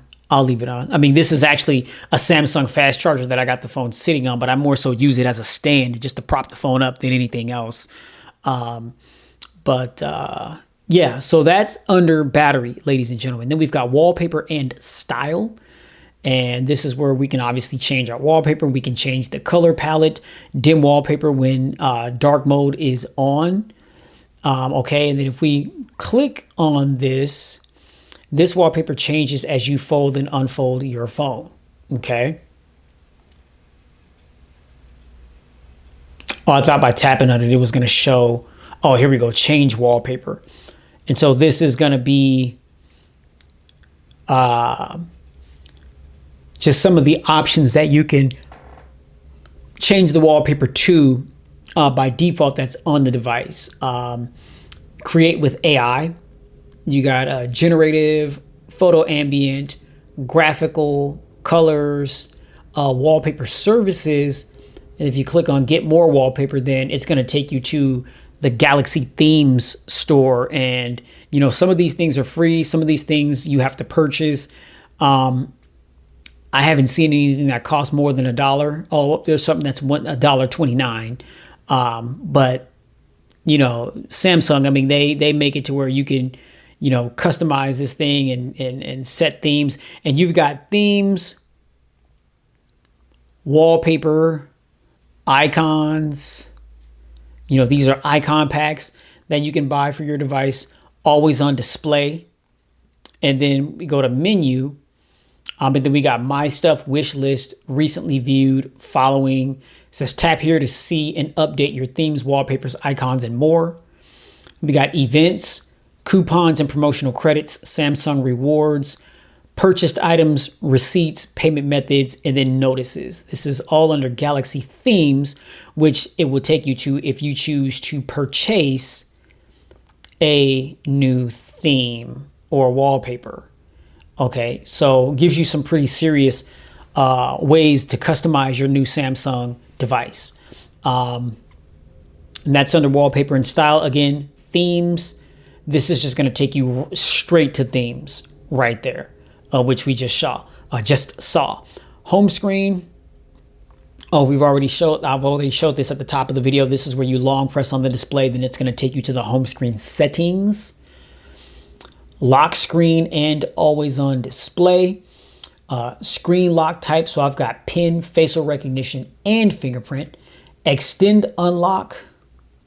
Okay, I'll mess with that. I'm not exactly sure what that is. Always on display, turned on. Touch and hold, edit, roaming clock, widgets, about lock screen. And then that's if you're looking for something else, edit lock screen, face recognition, fingerprints, hide content, and notifications to show. That's under looking for something else when you go to lock screen and always on display. AOD stands for always on display. All right. Cover screen. All right. So this is where we could manage our cover screen. And we can, you know, control, and we can do a lot of these things from the cover screen itself. But obviously when the phone is flipped open, then we're looking at this display. We can customize how we want our cover display to look. And so we click on manage, and that's just going to take us to 7 different cover display wallpapers. Select one of these. I believe maybe you can add more of your own if that's what you want to do. But when you're done, you just hit done. Or on the external display, you can just long press on the display, and it will give you the option by flipping up or down to choose either one of these particular wallpapers for your cover display. And then you just hit back to save it as the wallpaper for the cover display. Okay.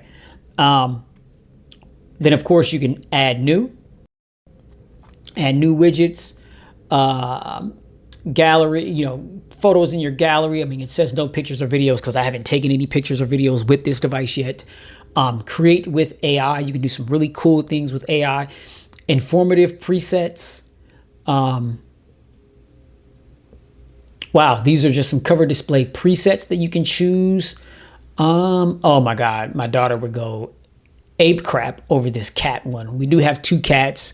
I don't let them come in here when I'm recording because they'll be trying to jump up on the table. And then if you guys see one of the cats on the table by the phone, you guys would be, you know, trying to tell me that I'm copying Flossie Carter, you know, because White Shoes is heavily involved in his videos, and I think that's dope, you know.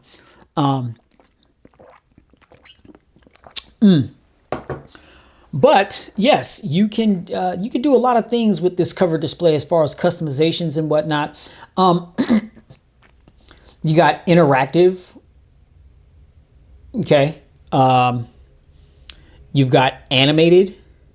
There's only 3 animated cover displays to choose from under that particular section. You've got graphical. Okay, you got 6 of those. And then you got solid colors. If that's, if that's what you're into. All right. Okay, so cover screen, let me see, show notifications, turn on screen for notifications, quick responses. So you get a text message rather than flipping up the phone. If you just want to send a quick response back, like okay, or yes, or no, or yes, please, or no thanks, or nope, much appreciated. These are the ones that are like preset into the device. Yes, yes, please, okay, no, no thanks, nope, thanks, much appreciated, on my way, what's up, later, nice, I agree, great, what, question mark, oh my God, exclamation point. But you can enter your own quick responses right there at the top. It says enter quick response. And, you could, enter in your own quick responses so that if you're using these, it sounds more like you, So, yeah, that's what you can do to, respond to messages and things on the cover display. Moving right along. Security and privacy. This is where we go to set up our biometrics, permission manager, screen lock, account security, lost device protection, app security, updates, biometrics. That's where you click on, if you want to add a face to the facial recognition or add a finger to the fingerprint sensor. Or if you just want to put, add a new code or change a code or something like that you put in, you could do all that there. Auto blocker, your phone is protected. So that's going to block your phone from any kind of malware, viruses, or anything that pops up when you download apps or when you visit certain websites that could be infected. More security settings. We've got secure folder, secure Wi-Fi, enhanced data protection. Now, this is a big one here, secure Wi-Fi, because a lot of people go to public places and they connect to the free internet that those public places offer, so that they can access certain things on their phone, especially if they're in an area where they got a bad connection. But the dangers of that is you're connecting to a network that may be full of all kind of, cyber hazards that could just leave your phone completely susceptible to being hacked.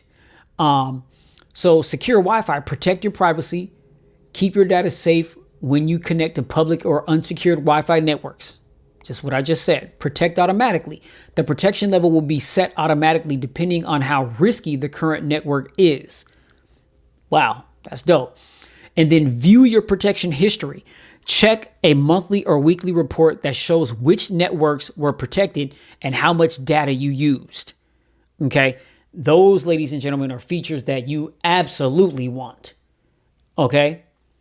And I use stuff like this, like when I go to work, the hospital that I work at, and it's a big open network. They don't give us the codes, to connect to the same networks that Epic is connected to, and rightfully so, right? These are patient electronic records. They have to be on a network that is nearly flawless. Just to make sure that information is always easily accessible, transferable, between files or charts and stuff like that. So we can't be on the same network as that, but the network that us employees at the hospital can connect to is the same network that visitors connect to. You know what I'm saying? So, you got a lot of traffic on this network and it leaves people's phones wide open. So this is kind of similar to like a VPN. You know what I mean? So with this level of protection, pretty much whatever Wi-Fi connection at any public place that you connect to, your phone is going to be protected. And that's what you want. That's what you want for a fact. All right. So, it says ready to protect, protection plan, protection activity, and then auto protect Wi-Fi, public Wi-Fi protection only if you turn on auto protect Wi-Fi. All right. Now, enhanced data protection, Samsung Pass, Samsung Blockchain Key Store, Android Safe Browsing, install unknown apps, make passwords visible, device admin apps, view security certificates, user certificates, install from device storage, clear credentials, certificate management app, but that's grayed out for whatever reason. Then we got advanced, trust agents, PIN app, and then Galaxy System app update. Okay, that's all under more security settings. Okay. Okay. Moving right along. So we got location, safety, and emergency, accounts and backup, Google, advanced features. This is where we have labs, side button, Bixby. Again, Samsung's assistant.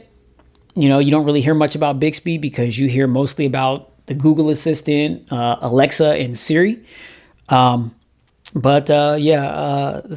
is keeping Bixby going. They're trying to keep Bixby. I don't know how strong Bixby is going, but they're keeping Bixby going. All right. So we got Bixby, smart suggestions, labs. I never use labs. Try experimental features. Some features may not work correctly with all apps. We got multi-window for apps. Use main screen navigation on cover screen.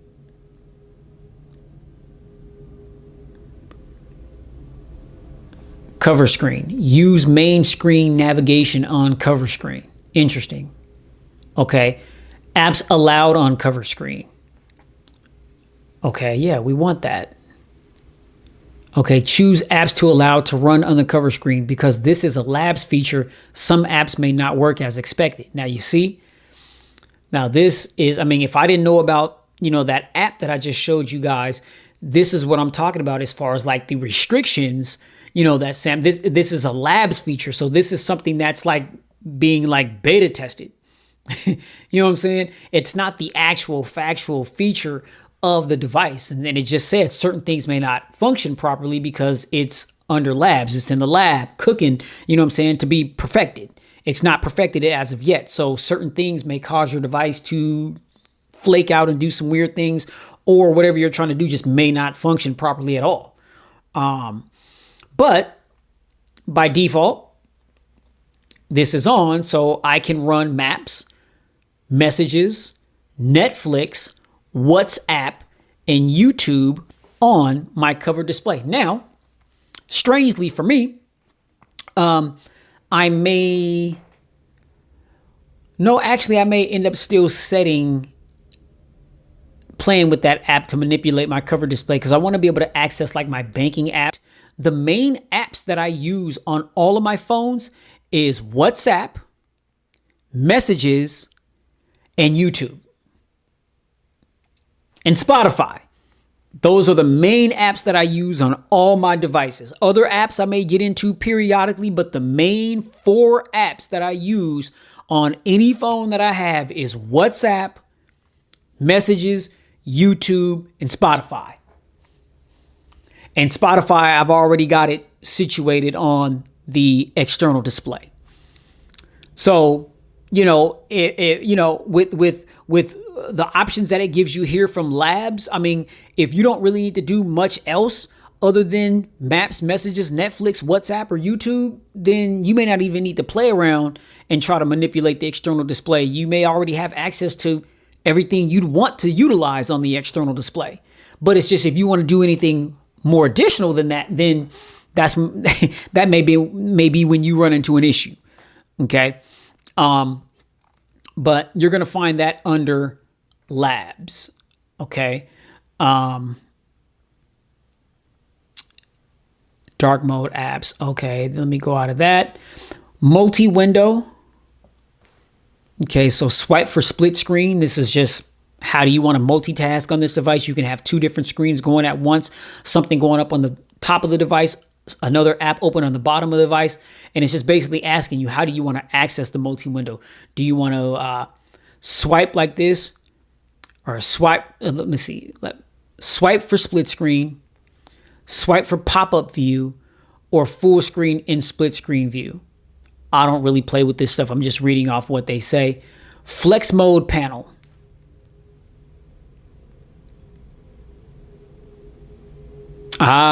Okay. So basically when the phone is in flex mode, which is the phone sitting on its face, but then you have the phone flipped up like this to where, like, say if you're viewing content, obviously content is going to be in the upper part of this display, but the bottom portion of the display is going to be like where you have a lot of the controls and things for what's going on up top. So it says keep an app open on top of the screen and get additional controls on the bottom of the screen while your phone is folded upright. A button will appear on the navigation bar that lets you show and hide the flex mode panel. The flex mode panel is only available for apps that support multi-window. Then you've got some options here. Auto show panel when folded. Okay. Scroll wheel position, touchpad gesture help, or looking for something else. And then it says mouse and trackpad. So yeah, I mean, depending on what you're doing with the phone in flex mode, the bottom portion can be used as a mouse and trackpad. You just use your finger, and I believe you'll see like a little cursor moving around on the top, where the content is being displayed. Like, that's pretty dope. Seriously dope on the Z Fold 6. A bit small to be doing things here on the flip, but you still have the capability to do these things on the flip. Okay. Side button, double press to quick launch the camera or open an app. And then if you choose open an app, there's a little settings icon right there. When you tap on that, and it's going to ask you what app you would like to open with 2 presses of the home button. Press and hold wake Bixby or power off menu. Yeah, that's what I want. I don't ever use Bixby. I use the Google Assistant on Samsung devices. So yeah, when I hold that power button, I'm trying to access, power off or restart, something like that. Never Bixby. Okay. Never Bixby. It ain't even that anything's wrong with Bixby. I ain't trying to knock Bixby or anything like that. So Samsung Knights, chill. You know what I'm saying? Chill. I'm just saying I don't ever use Bixby. My whole house has Alexa integrated all through it. Upstairs, downstairs, all I got to do is say Alexa, and man, she's trying to get at you. You know what I'm saying? So I barely even use the Google Assistant. Mostly, I use Google Assistant when I'm away from home, but while I'm home, it's all Alexa. Okay.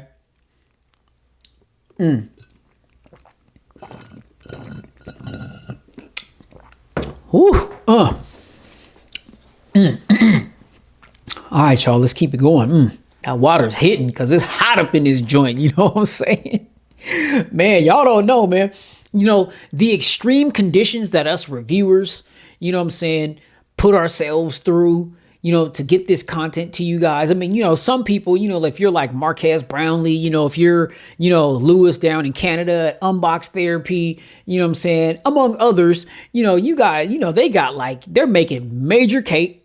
Right? They're making major money. They got studios with all this different equipment and microphones and lighting and air conditioners and all that kind of thing. You know what I'm saying? So they're very comfortable in those environments while they're making contents. You know what I'm saying? I'm in my office / man cave in my house. You know what I'm saying? And this light that you see, it's up here is super bright and it's super hot. I got a fan over here to the left, but if I turn it on, I don't want it to interfere with the mic noise because, I got my ceremonic mic here. And the shirt that I'm wearing, it's not easy to clip to it, and it keeps facing downward rather than up. So I'm actually holding the mic, and these things are very sensitive to where if I turn on that fan over here, you guys may pick up some of that fan noise, and I don't want, my voice to be I don't want anything distracting you guys hearing what I'm saying. You know what I'm saying? So I'm up in this joint just getting chicken fried. You know what I'm saying? I mean, it's 90 something degrees, almost 100 degrees out here in Seattle today. And I'm on the top level of the house. You know what I'm saying? The heat rises. I do have AC, but even the AC makes noise. You know what I'm saying? That the microphones could also pick up. So I'm up here sweating, blazing, getting baked rotisserie style. You know what I'm saying? I mean, the things, ladies and gentlemen, that us reviewers and content creators put ourselves through to get this content out to you. You know what I'm saying? I really hope that you guys are appreciative. I really do. You know what I'm saying? But yeah, let's keep it going, man. Yeah. All right. So, I gotta, keep some water, close by. Yeah. Motion and gestures. Oops. All right. Lift phone to wake. Double tap to turn the screen on. Double tap to turn the screen off. Alert when phone is picked up. When the phone is picked up, if you missed the notification or call, the phone will vibrate right when you pick it up. And this phone has a very strong vibration motor. You know what I'm saying? Premium. You know, as it ought to be. After spending your $1,100 on this joint, everything about this phone better be premium, doggummit. You know what I'm saying? Shout out to Bobby Bowden. You know what I'm saying? No Nation, stand up. You know? Mute with gestures. So mute incoming calls and alarms by putting your hand over the screen or turning your phone face down. So like if the phone just started ringing right now, I can tell the phone, hey, talk to the hand. You know what I'm saying? Talk to the hand. And the phone will stop ringing. Okay. Mute incoming calls and alarms by putting your hand over the screen or turning your phone face down. You know what I'm saying? So ladies, look, if you got a shiny new Z Flip 6 and, you know, you want to tell your phone to talk to the hand, then that gesture right there, just make sure it's on. And, you know, somebody call you that's been working your nerves, you just... Nope. I ain't got time for you right now. Talk to the hand. Talk to the hand. And it'll screen the call. Now, how dope is that? Yeah. Palm swipe to capture. This is how you capture screenshots. You just take the palm of your hand and you run it from the left side of the device to the right side of the device. And that's how you take a screenshot. Simple. It's one of the easiest screenshots, you know, that you can take. All right. Boom. One-handed mode, screenshots and screen recordings, show contacts when sharing content, video call effects, video brightness. By default, that's on normal. You could go normal or bright. It shows the difference between which is which here. Play videos using your phone's normal screen brightness and color settings. All right. Then we have dual messenger. Sign into a second account in your favorite social apps. And then looking for something else under advanced features, we've got floating notifications, reduce animations, swipe to call or text, transfer data for device setup, or easy mode. All right.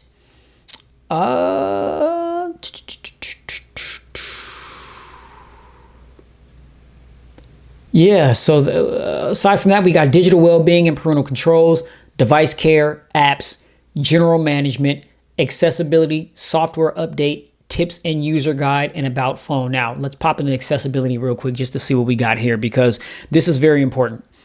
Because it's not just people like you and I that, well, actually, I don't know who's watching this content. You may be suffering from something, or you may be dealing with something where you may have to utilize some of these accessibility features and functions. So, you know, these devices aren't just for people that don't suffer from vision or hearing impairment. You know, people that do suffer from either one of those things, I mean, they want new phones too. Some of them keep up with the latest and greatest too.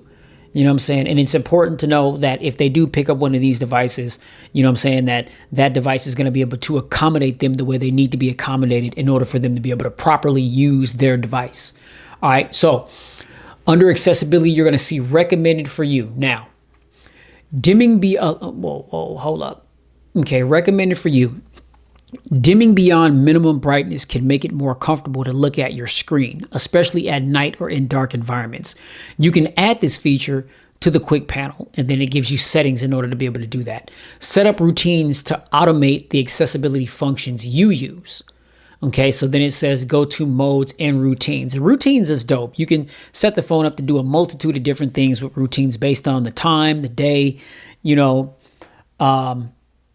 Yeah. I mean, certain things you can just turn on and your phone will just do it automatically just based on the day and the time and the conditions. So routines is nice. Okay, now we have vision enhancements. Okay, we got display mode. We can increase the font size. Colors and clarity, we have high contrast theme, high contrast fonts, high contrast keyboard, highlight buttons, Relamino outline. I'm not exactly sure where Relamino is.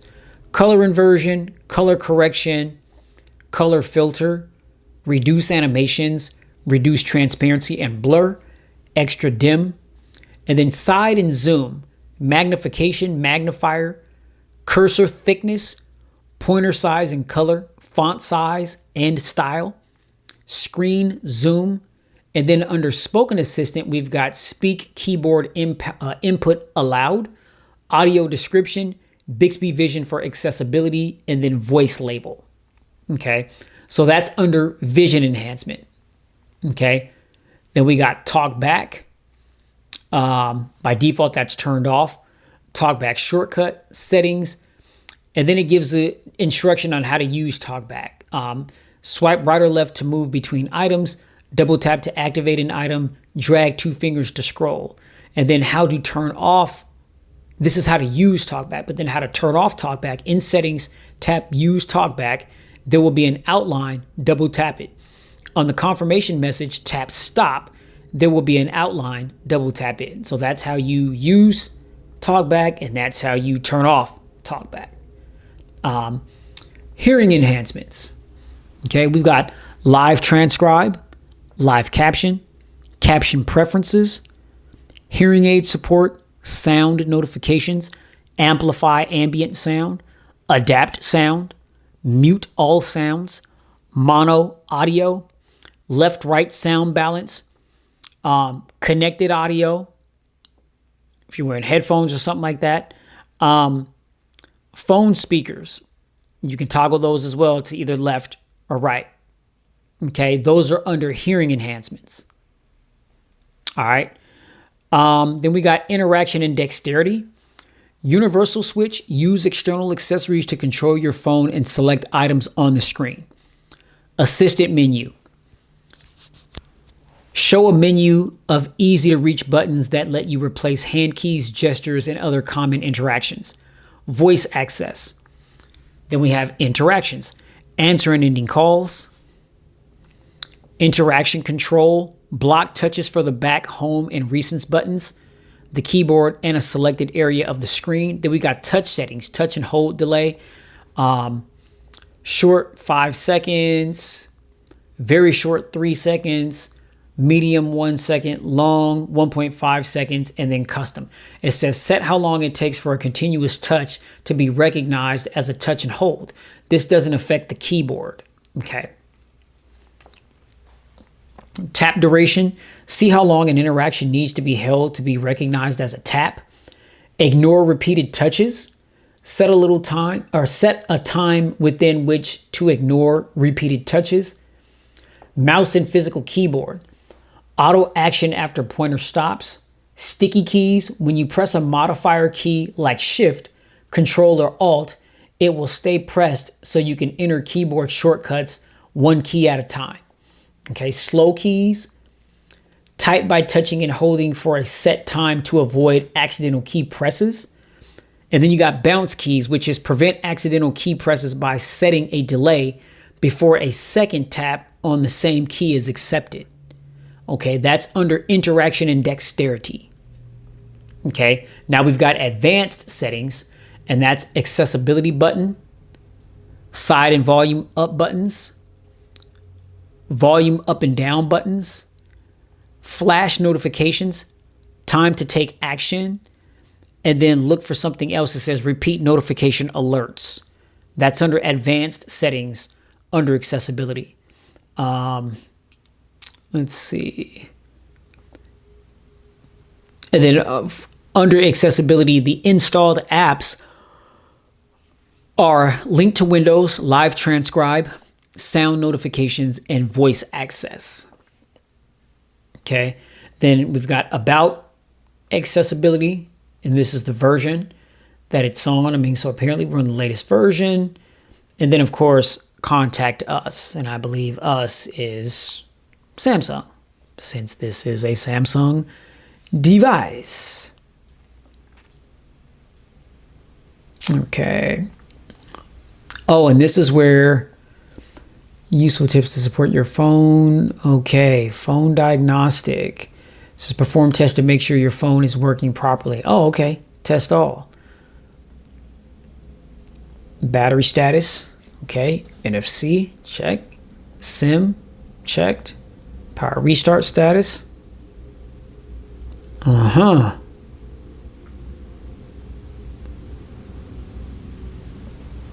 Sensors. Checking. Something wrong with my sensors? There better not be. This is a brand new phone. Come on, Samsung. What, do I have to touch something? Oh, okay, yeah, check. All right, proximity recognition. Cover the top of your phone with the palm for a moment. Okay. Tap each square and drag your finger across them.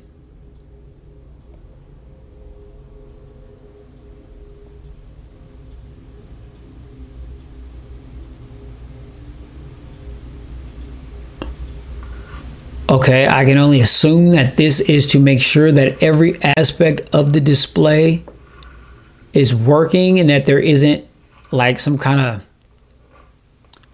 I don't know, like dead zones on the display that wouldn't work properly. Okay. Press the volume up button. Press the volume down button. Oops, that was the power button. Dang it.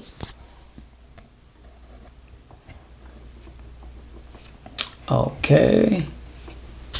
Okay, press the side button. Okay, in-call speaker. Okay, yeah, nah, okay, stop diagnostics. What's that say? 13 left to test. Okay, well, yeah, I'll do that once the video's over. But yeah, you know, if you want to test to make sure that your phone is working properly, say if you drop it or something and you've got like some suspicion that there's some damage or something like that, then the phone, you can test the phone just to make sure that everything is still working properly, unless there's like some physical damage that you could see. But sometimes, you know, when you drop the phone, there may not be any external damage, but there could be internal damage that may affect some of these features and functions. So, you know, this is definitely good to have. Test your phone, make sure that everything is everything. All right. I won't rate that now. Okay. So we'll get up out of that. And that's everything, ladies and gentlemen, that's under accessibility. All right. So, yeah, that's it for the settings. And so there's really nothing else left to do but to test these cameras, and we'll test the speakers as well. But yeah, so let me see if I can get my mic clipped to my shirt here. And ladies and gents, if I sound a little different, it's because I got the mic clipped to my shirt, but it keeps falling.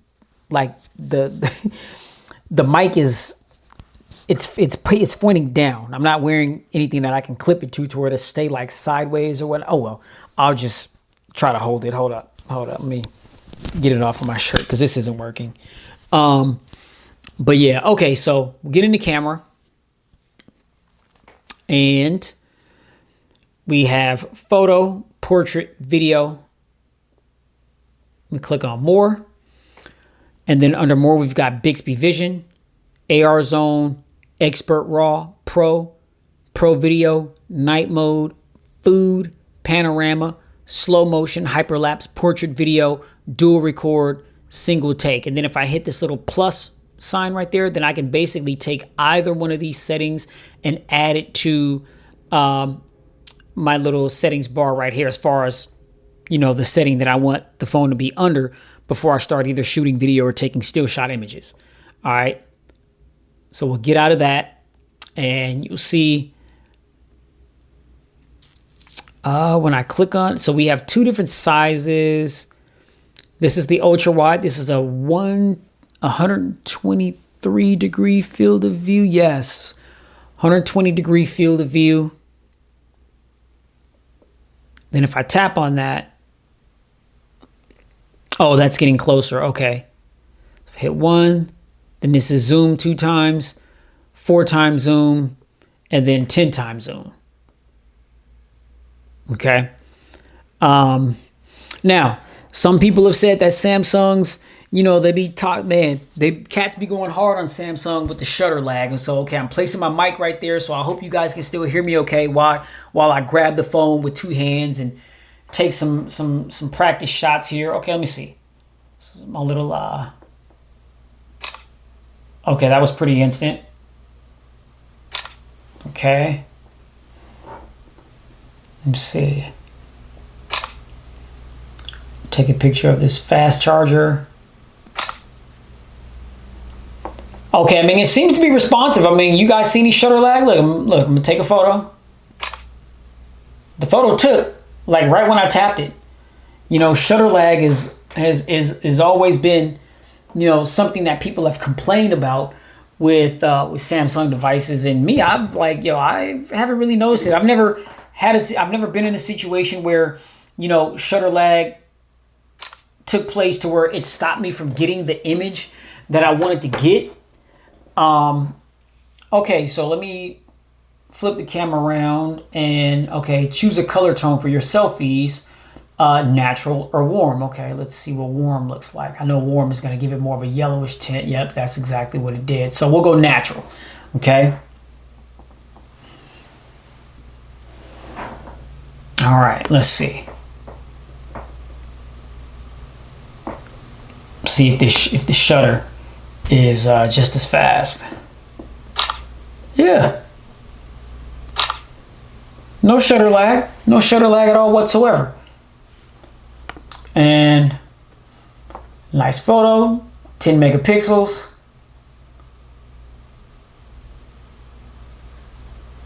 Wow.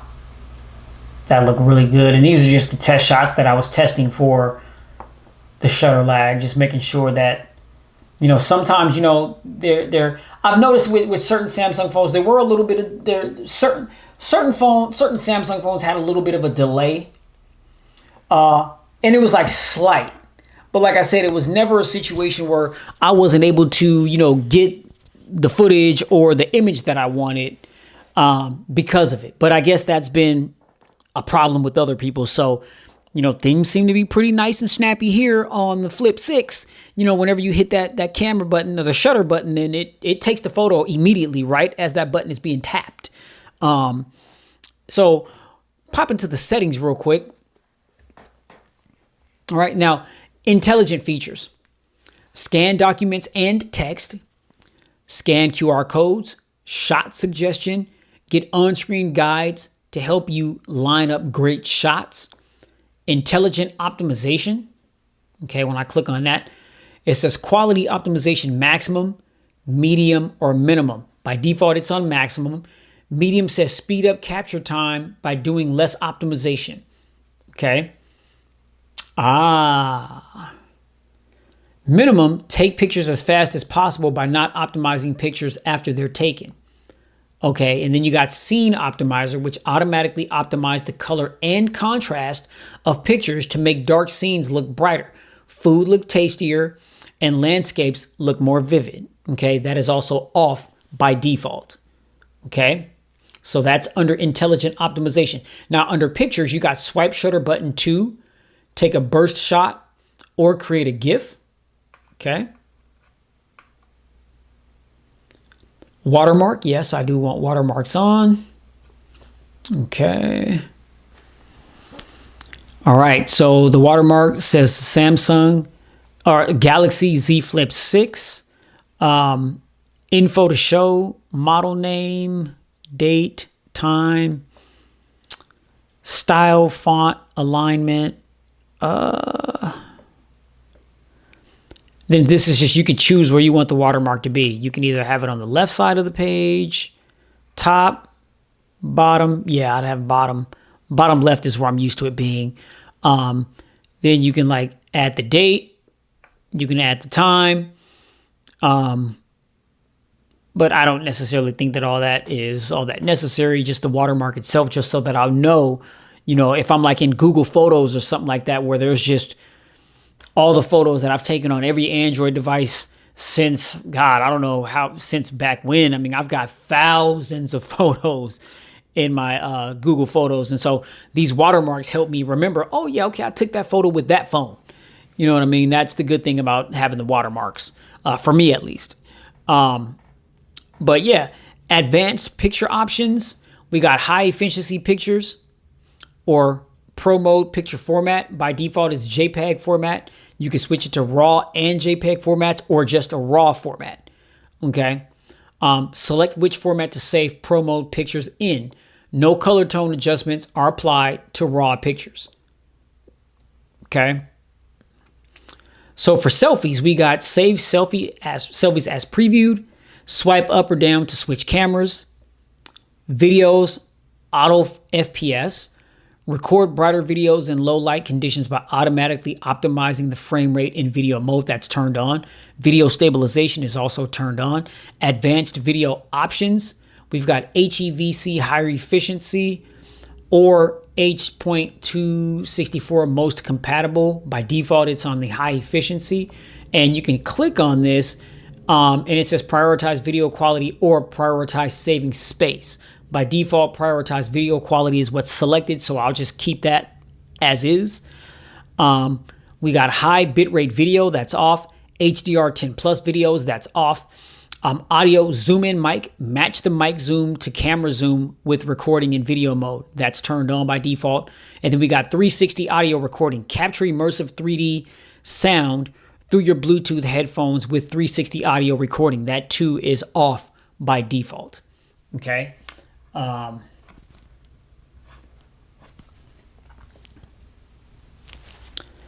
Okay, then for general, we've got fit to screen, and this is for the 3:4 ratio. Tracking autofocus, keep the rear camera focused on the select subject even if they move. Turn that on. Grid lines, I like that. I wish this camera had a leveler like some of the Motorola devices, but I'm not going to complain about it not having one. The grid lines really help. Notification tags, shooting methods. If I go to shooting methods, we got press volume buttons to take picture or record video. Well, what else can you do? Zoom in or out or control sound volume. Okay, use volume buttons to take picture or record video. That's why you're in the camera app, so I'll just leave that as is. I may need to use that feature. Voice commands, take pictures by saying smile, cheese, capture, or shoot, or record video by saying record video. Okay. Floating shutter button, take pictures with an extra shutter button you can move anywhere on the screen, just in case the shutter button placement is inconvenient for your hands to reach. And then show palm. So you could take a photo, show your palm to the camera to take selfies or start recording selfie videos. So you can just, show your phone the hand again, to take a photo or to start a video, palm of your hand. All right. And we've got settings to keep. Okay, so camera mode, selfie angle. Oh, yes, this is, if you just find that sweet spot, you find, that perfect picture you took, that perfect selfie you took, and whatever the settings were while you took that perfect picture or selfie, if you want them to stay at that particular setting, then this is where you turn those things on. So you got camera mode, start camera in the last used mode, such as video, instead of always starting in photo mode. Selfie angle, keep the angle you last used for the front camera. The camera will no longer switch between normal and wide angles based on the number of people in the selfie. High picture resolutions, keep 50 megapixel resolution applied instead of switching to the default resolution when you close the camera. Okay. Filters, keep the filters you've applied to each mode instead of removing them when you close the camera. Super steady, if super steady is on in video mode, keep it on instead of turning it off when you close the camera. Okay, so you find some settings that you like, turn these on, and it'll keep those settings. And every time you go back into the camera, these settings will already be set for you, as opposed to, like it said, you could set these things each individual time when you go into the settings, but when you close the camera app, it's going to do away with the settings. And so when you go back into the camera app, you're going to have to choose those settings all over again. This is just giving you the ability to keep your settings as is if that's what you want to do. That's dope. I like that feature. Okay. Shutter sound, vibration, and permissions. And then we got reset settings, about camera, and contact us. All right. So back to the viewfinder. We have our flash, timer, screen 3x4, 9x16, 1x1, 9x22. I got a 9x. Okay, yeah, 9x22 is full screen. Okay, So we'll go back to 3x4. All right. What is 12M? Oh, 12 megapixel, 50 megapixel. Okay. Zooming in while using 50 megapixel results in a smaller resolution and file size. Okay. So by default, the phone is in 12 megapixel mode. And then you have to tap it to go into 50 megapixel mode. Okay. Then we tap that. Motion photo is on. No, we'll turn that off. That's just like if you take a photo, it'll record like a few seconds of the photo, so you can see like your subject's moving slightly. And what is this? Filters. Okay, face filters. As you can see, we've got a whole list of filters there. Well, these are face right here, and that's turned off by default. Okay. And then this here, ladies and gentlemen, cover screen preview is on. Oh, okay. So now the cover screen is also showing the viewfinder, as you can see there. Okay. And that's cover screen preview, which is nice because if I've got the phone in like flex mode and I got the camera going and I'm trying to take pictures on both sides, then the person who's on the other side looking at the phone on the external display sees what I see. That's a nice touch. All right. Now, real quick, let's pop into, let me go to Epidemic Sound and sign in real quick. Epidemic Sound is the app that I have. I pay for a subscription. And as long as I have the subscription, I also have a license to use whatever music that is on this app for my YouTube videos. No copyright infringement or anything like that. None of this stuff where you have to, shout out the artist or the name of the song in the description box. None of that. So, they have different tiers. I pay for the tier $15 a month, and there are so many talented musicians in the world, people you've never heard of all different race, nations, colors, creeds, whatever. It don't matter your color. All that matters to me is that you make good music. And I'm a beat nut. And I'm all over the place with music. I listen to rap, R&B, jazz, acid jazz, smooth jazz, contemporary jazz. I listen to, reggae, Afro beats. I listen to rock. You know what I'm saying? I listen to some classical or just, whatever you would consider like massage parlor music to be. That music is very, relaxing and good for, meditation and solace and serenity. You know what I'm saying? And I'm all about that right now. You know what I'm saying?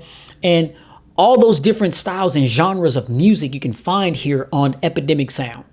And it's crazy because before it was an app, when it was just a website and it wasn't that robust of a website, the developers would reach out to me and, ask me what I thought about this or that. I would test certain things and send them feedback. And now it's just, this is the app, and it's a very robust app. It's very reminiscent to, the layout of like Spotify or YouTube Music. It's come a long way. It's really dope. And then I've got my playlist here of just all kinds of beats and things that you may have already heard in my videos, or, beats and songs that you will hear in upcoming videos.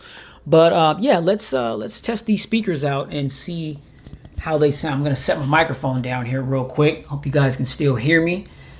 And let's see, what is this? Okay, we'll turn the volume up a bit.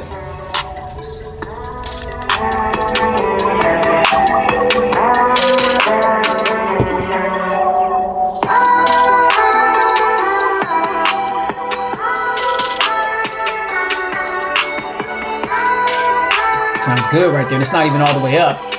I'll be afraid to turn these phone speakers all the way up because some of it, they be so loud. I'm like, I don't want to damage or like distort my speakers. Some of this music be so bassy.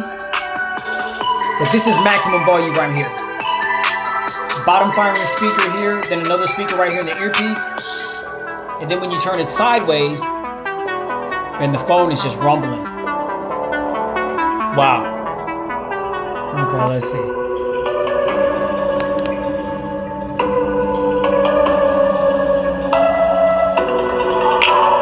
Yeah, these speakers, they sound really good.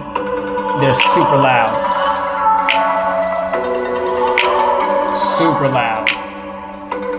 So for those of you that just listen to music like this on your phone, man, bassy. Okay. Okay, Z Flip 6.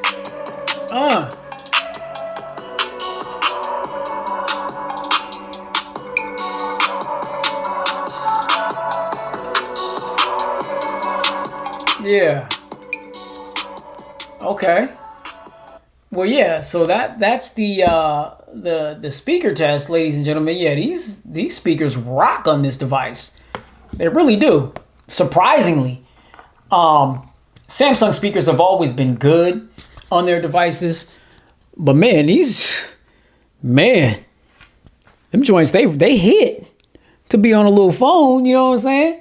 But yeah, man, that's what I'm gonna call this video, ladies and gentlemen. You know, so if you stomached it through to the end, I totally salute you.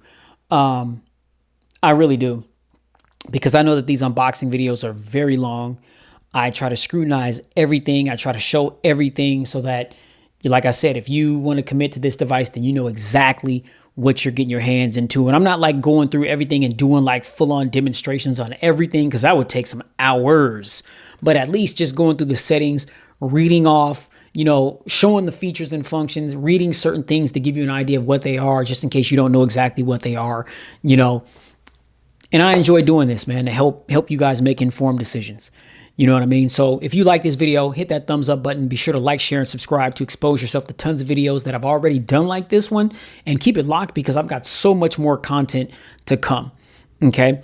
Be sure to click that notifications bell so that every time my videos get uploaded, you'll be one of the first to get notified. You know, check out the content. Hop down in the comment section. That's always where I'm chilling at. And let me know what you think about what you saw. Any kind of questions, comments, feedback.